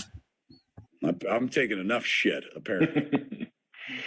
Backlash, I don't know what about, but fucking yes. So JC is going to pick three questions from you, the audience, and give them to us, the hosts, and we're going to try to answer them to the best of our damn abilities. If we were doing this in the Scum and Villiany Cantina, why, you'd walk away with some tickets to a 4DX screening or a Screen X screening. But since we're doing it online, you get shit. You get the Marvel No Prize. I like that. I think Mir Krios in chat said, with great balls, there must come great responsibility. I thought that was adorable. What I think is adorable is that you're finally fucking reading chat and joining in like me, man. I wanted to give you a present for the end of the year. Look, thank God. You waited all year to give me that present, man. You actually looked in on chat. You're like, I would like to communicate a chat thought. Hello, Mir Krikos. With great balls must also come great responsibility. That's huge. Mark has never done that before. So Mir, close. Well done. Yes, you win. All right, Banff, man. What do we got, man? All right. Well, since we are on the eve of Christmas Eve, Russell Cook sent in the question: if Santa was forced to sit out Christmas, which comic book character would be the best bet to deliver presents? Ooh. Superman or Flash.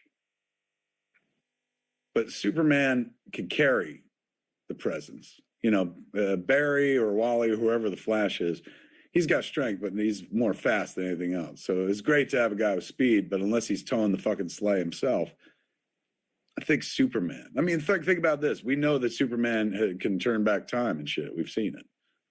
So even if he's late and he's like, look, I got a back door out of this, man. I'm Superman. You know, fucking endless shit. Superman don't wake up and fucking take a shit without a fucking backup plan. And that's a quote from, I think, Action Comics #2. Superman don't take a dump, son, without a plan. Or I'm conflating that with the Hunt for Red October. I'm not sure. My pick is Superman. I'm torn a bit because at first I went Nightcrawler. What a great choice. Bamf in and out of a bunch of houses. I just don't know how much bamfing that poor man could do before he just bamfs himself out and just fucking tired and weeping in the snow. Then I was like, oh, multiple man. Like if you could just put 7 billion people at every door and just knock and then deliver, then you're not taking any time at all. And then I was like, but I want a sleigh. I feel like a sleigh is important. And so then I thought about the main man. I thought Lobo. Lobo in his intergalactic motorbike feels like he's pretty close to Santa Claus, but in a darker, more homicidal way. I heard a noise outside the room. That's why I was looking. We're supposed to be getting rain, and my wife is battening down the hatches. We live in LA, kids, where like the moment anyone sees a drop of water, everyone freaks out and stuff. So very much so.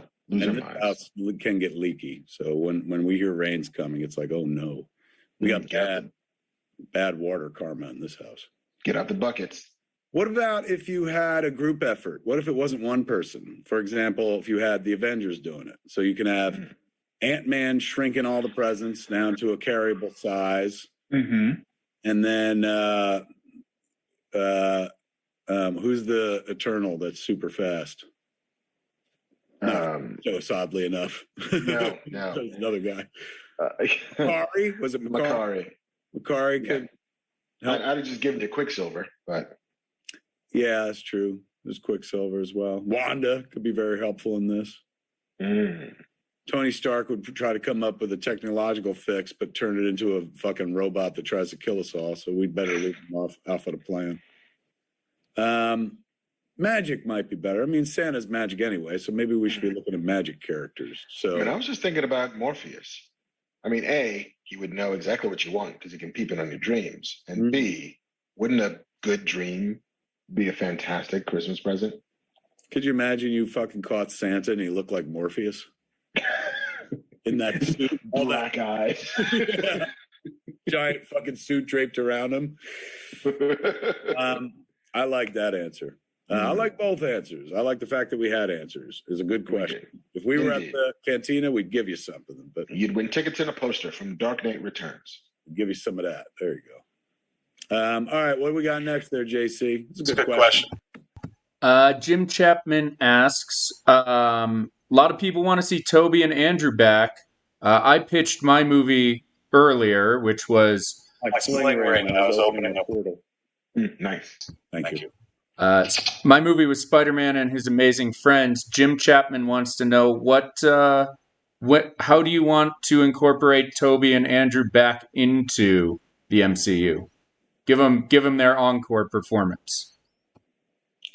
I say, look, at this point, I say, like, go back to doing what everyone was going to do. There was going to be a Spider-Man 4. Make Spider-Man 4. There was going to be an Amazing Spider-Man 3. Make them now. Like, just pick up where you left off. I mean, now they know there's a multiverse or whatever. But it just seems that, like, this movie's it's going to cross 1 billion fairly soon worldwide within, with 10 days of its release. Clearly, there's a hunger for those two guys playing those characters. You could probably, I don't know if you can mint another $1 billion movie off their backs, but you can definitely pull it off, right? And also you're not talking about like these guys fighting world-threatening Avengers level kind of bad guys, right? Like Friendly Neighborhood Spider-Man and Amazing Spider-Man keeps it close to the ground, which means it could be cheaper than a Tom Holland Spider-Man. Mm-hmm. So you can make one for like less than $100 and stuff and wind up cleaning up real nice. I would just do the sequels. You know, everyone has heard about what was going to be next. Let them go forward with their plans now. I would say the characters have proven that they've earned another shot. If those actors want to do it again, you know, maybe Toby's like, look, fucking, that was enough. I'm good. And maybe Andrew Garfield was like, oh, I'm finished. But like, I don't know, if they called me and they were like, hey, we want to make another one, I'd be like, fuck yes. So maybe there's a part of them that would feel that way too. But yeah, and so the sequel, the Spider-Man 4, I know was going to have Bruce Campbell playing Mysterio in a quick scene. I don't know who the bad guy was going to be, the big bad though. I think it was Vulture. They were talking about it being Vulture. Larry David, if I remember correctly, at one point. Wow. And I don't know what the Spider-Man 3 or Amazing Spider-Man 3 bad guy was going to be. I got to plug my shelf in. You talk so long, I'm out of juice. No. No. Here, You talk amongst yourselves. I'm losing power. Go ahead. You talk. Personally, I want Toby and Andrew to get back together for a Marvel Disney Plus TV show that's a sitcom, like Odd Couple or Perfect Strangers, where it's an older Spider-Man and a middle-aged Spider-Man. Like now they're roomies because both their MJs left them, and so where am I gonna live? Well, I met this other guy, and you know we keep similar hours, and then it's, oh, you're in my spider suit, mine's bigger, yours is tighter in the crotch, well, blah blah blah. I think there's just nothing but fun to be had with two Spideys living together, getting into dumb domestic adventures. And then there's some bigger shit at the end. It's like, oh, Vulture's back. Oh, it's the Blob. Oh, we got some new muggers, Punishers here. That's what I want. A lot of folks in chat are saying that the Amazing Spider-Man 3 was going to be the Sinister Six. So fucking sign me up. I'm all for it. Yeah, man. I'm still here. I'm still here for the sitcom. There you go. Knocking our door. We've been webbing for you. All the kisses are hers and bears two's company too. On November 23rd, Peter Parker was asked to leave his home. Yeah. The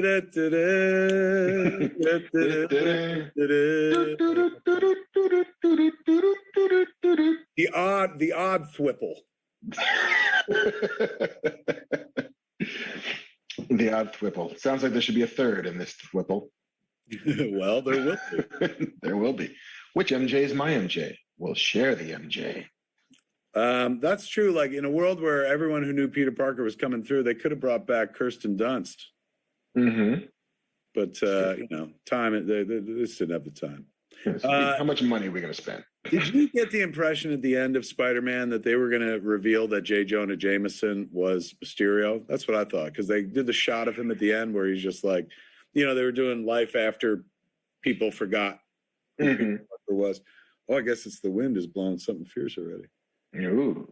But you know, you saw the book, the school book where Peter got his GED or whatever the fuck, because he missed his graduation because nobody knows who the fuck Peter Parker is. And yeah, I forget where I was going with that. I look forward to the next movie, which is Peter Parker Invents an Identity. Like, look, Peter Parker gets a social security number.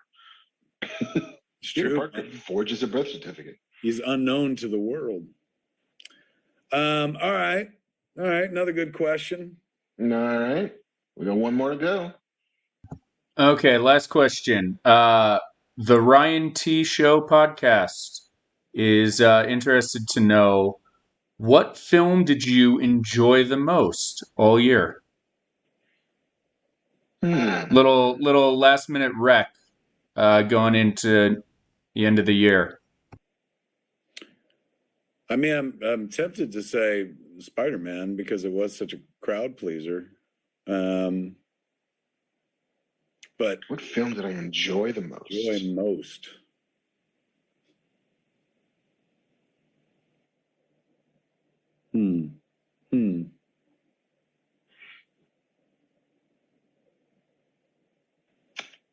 I'll jump in. I'll fill some time.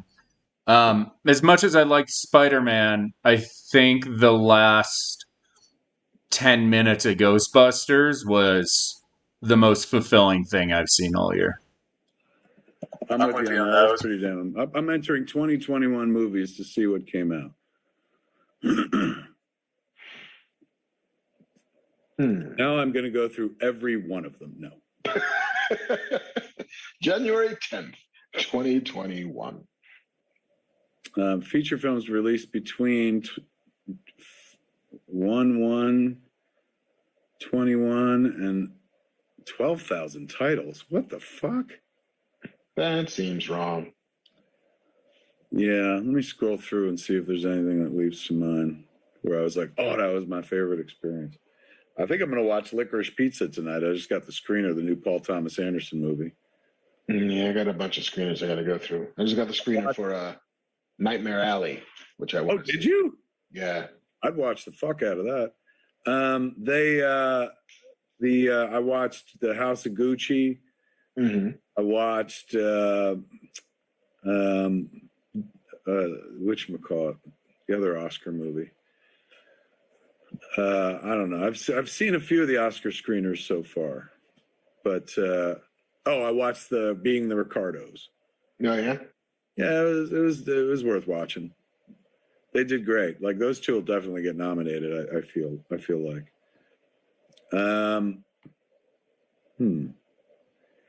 Ghostbusters Afterlife, Shang-Chi. Those are two movies I actually saw in a movie theater. I saw Belfast and enjoyed it, but some people are like, "That's going to win Best Picture," and I enjoyed it, but I didn't know if it didn't necessarily feel like a lock for Best Picture. Right. I'm sorry, kids. I'm scrolling through the movies here to see if there's anything that makes me go, "Oh yeah." I got 3 that I know will probably be on my top 10. Okay, what do you got? Dune, which I really enjoyed, especially second time around. Mm-hmm. In the Heights, which I did, I loved that experience. That was one of my first back in the theater experiences. So I really dug that one. And Summer of Soul. Did you see Summer of Soul? The documentary? Yeah. Not yet. How is it? It's beautiful. It's Questlove's directorial debut, where he apparently somehow discovered footage for a series of concerts that took place in 1969 in Harlem. It was like the Harlem Music and Cultural Festival. That has been lost for like 40 years. And then like resurrected. And so suddenly you get like Sly and the Family Stone, and you get a bunch of gospel singers. I think you get, I can't even remember who else was on there. You get like Miriam Makeba, you get Great Gospel, you get Stevie Wonder, like all of these, this Nina Simone performance is gorgeous, but it is this snapshot of the sort of counter programming to Woodstock, which happened the same summer. But it's this wonderful cultural artifact, and it's so fucking joyous, and it's so lovely and wonderful that I think it's on Hulu. It premiered on Hulu, and it's 100% worth tracking down because it's so great. If you like music, and It's if you definitely going to get nominated for Best Documentary, but it has a really strong chance of winning too. Yeah, for sure. The Eyes of Tammy Faye I really liked. That'd be high on my list this year. I've watched it twice. Her performance is pretty wonderful. And Andrew Garfield is really great in it too. Jessica Chastain, she plays Tammy Faye. I'm still scrolling through movies. God, so many did come out. Yeah. It wasn't like the year before where we were all locked inside and nothing came out. This is the year that everything came out. Yeah, and it's also like the stuff that that went streaming first, that it's hard to find on lists to remind me. Okay, oh, I saw that. I remember seeing that. Oh, that was cool. Yeah, like Suicide Squad. I enjoyed the fuck out of that. But my favorite movie of the year. I keep looking through the list, kids. One's not leaping to mind instantly, and that's not to say like there weren't great movies, but one's not jumping right into Matt. I do look forward to the tragedy of Macbeth. Oh yeah. I mean, Denzel Washington doing fucking Shakespeare as directed by a Coen brother, like, and with Frances McDormand as Lady Macbeth, I can't imagine not loving that movie. So that might take top spot. Yeah. I do want to see. This is unfair, but I've seen Clerks 3, and that was my favorite movie. It was like it was made for me, Mark.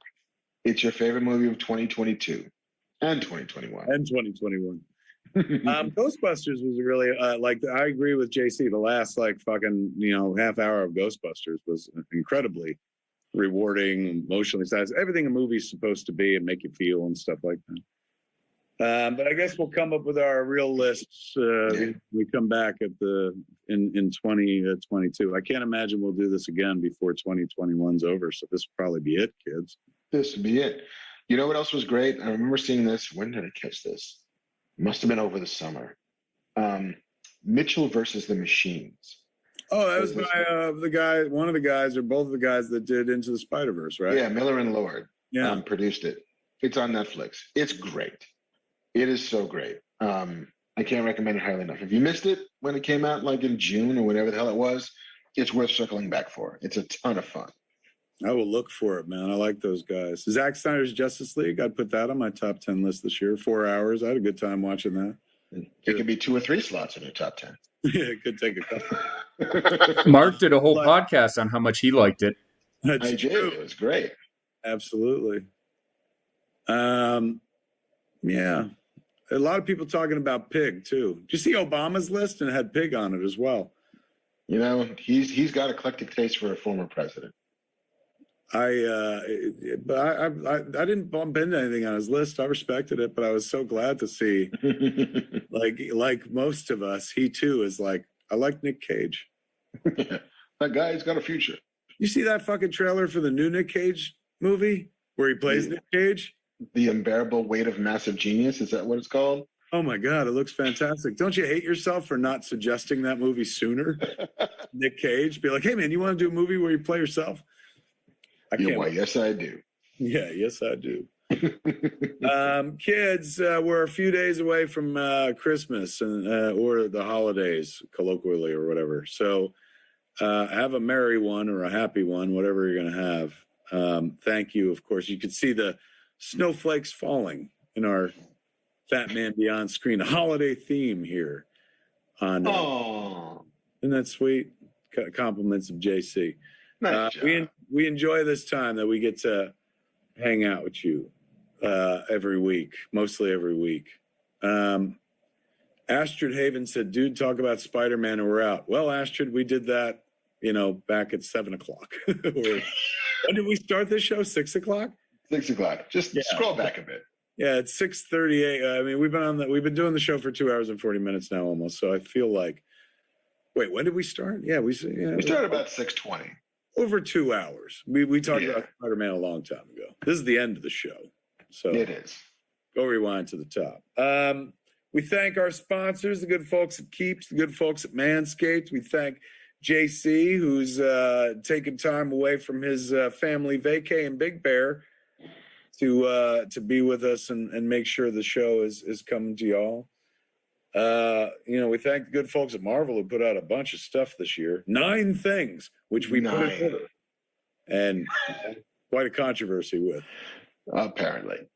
But not the ranking, just that there are 9, and we did all of them. Crazy. But we got to thank the guy without whom there is no show, the guy sitting over there, man. The guy who comes up with better endings for movies all the time and stuff like that, and just made his own short film. I did. I just saw a rough cut of Splinter. Did you? I did. I did. Well, it's rough, but it's there. I think the bones are there, but we gotta do some massaging. We gotta get in there. I'll never forget seeing the first rough cut of the first episode of TV that I wrote, and I was despondent because it was awful. But one of the showrunners leans over, is like, "Don't worry about it. They're all this bad the first time you see them. Once we get in there, once we whittle it down, once we add all the things, we got it. It's all in there. Don't worry." And so that's sort of how I feel now, which is it's not awful, but it's just, we're 40% away. So I feel good. Look at that, man. Look at that. Guy's a fucking filmmaker now. So when people are like, where's your movie, Mark? Mark could be like, put up or shut up. Here is my movie. Here it is. My film. We look forward to doing more of this with you in 2022, kids. If we can all survive the Omicron wave that's coming at us. Maybe Optimus Prime could defend us from the Omicron wave. There are going to be shows, comic book shows galore this year that I'm going to, including one coming up in New Orleans in January. Ooh. Yeah, if you know they're not, if we're not shut down. I can't imagine they shut the world down again though, because we got vaccines, right? That's the difference between last time and now. Like, yes, Omicron's going around, but people are vaccinated. Like, Yeah, I mean, I still think that there will be those events where you just have to decide for yourself if those are dice you want to roll. You know, it's not quite as the infection rates are high, but the mortality rates are not as high as they had been. You know, but there may be these smaller events, these smaller conventions, even these bigger ones might just say, you know what, we're gonna wait. Broadway's beginning to slow down again. They're canceling like New Year's Eve broadcasts. Like, yeah, as we saw last week with SNL. That's one away. Hey, December, I think it's December 24th, like New Year's Eve or Christmas Eve rather, on Friday or whatever. On Roku, that show Slugfest that the Russo brothers produced, and they debut it on Roku, so you could watch it. The trailer's up online now. I try to show it, but we get thrown off fucking YouTube as per usual. But it is so worth watching, and not because like I narrated it. It's just if you love the world of comic books, particularly DC and Marvel, this show is you will absolutely adore this show. So I think it starts airing on Roku on December 24th, maybe 22nd, 23rd, 24th. But look for it. It's so worth watching. That's great. Outstanding. But yes, thank the man over there. Give it up for Mr. Marc Bernardin, ladies and gentlemen. And, that is going to be your Fat Man Beyond for 2021, kids. We made it. We're not going to see you again until next year. And when we see you again, it'll be some more good times. We'll have lots more to chit chat about, I would assume. What else is coming out? Oh, fucking Star Wars. So next episode, Book of Boba. Yeah, we'll start fucking going down on Boba, which sounds exactly as dirty as I meant it. I know it did. There it is, kids. Have a Merry Christmas. Have a happy holiday. Just enjoy. Life is so fucking short. Like, it is. Enjoy. Find some be joy. safe, be happy. Yeah, be happy. And then finish 2021 in a good mood. It's worth it. It's worth the effort. Find your happiness where you can find it, kids. Mine is right here, talking fucking silly bullshit with you all, getting yelled at from time to time, but I wouldn't have it any other way, man. Pop culture brings us all together. Thanks for giving me something to do on a Wednesday night. Huzzah. And somebody to talk with about, fucking all the shit that I love. So there it is, kids, for 2021. That is Fat Man Beyond. I'm Kevin Smith. I am Marc Bernardin. Tune in 2022. Same fat time, same fat channel, smodcast.com or youtube.com/Kevin Smith. The biggest of all, Jeff's kisses, ladies and gentlemen. Mwah. This is the cat. Greetings, everybody, and welcome to the AKA Ask Kev Anything. Every saga has a 10-year anniversary, ladies and gentlemen, and this is what happens when Jay and Silent Bob get old. I'm Kevin Smith. Kissing you!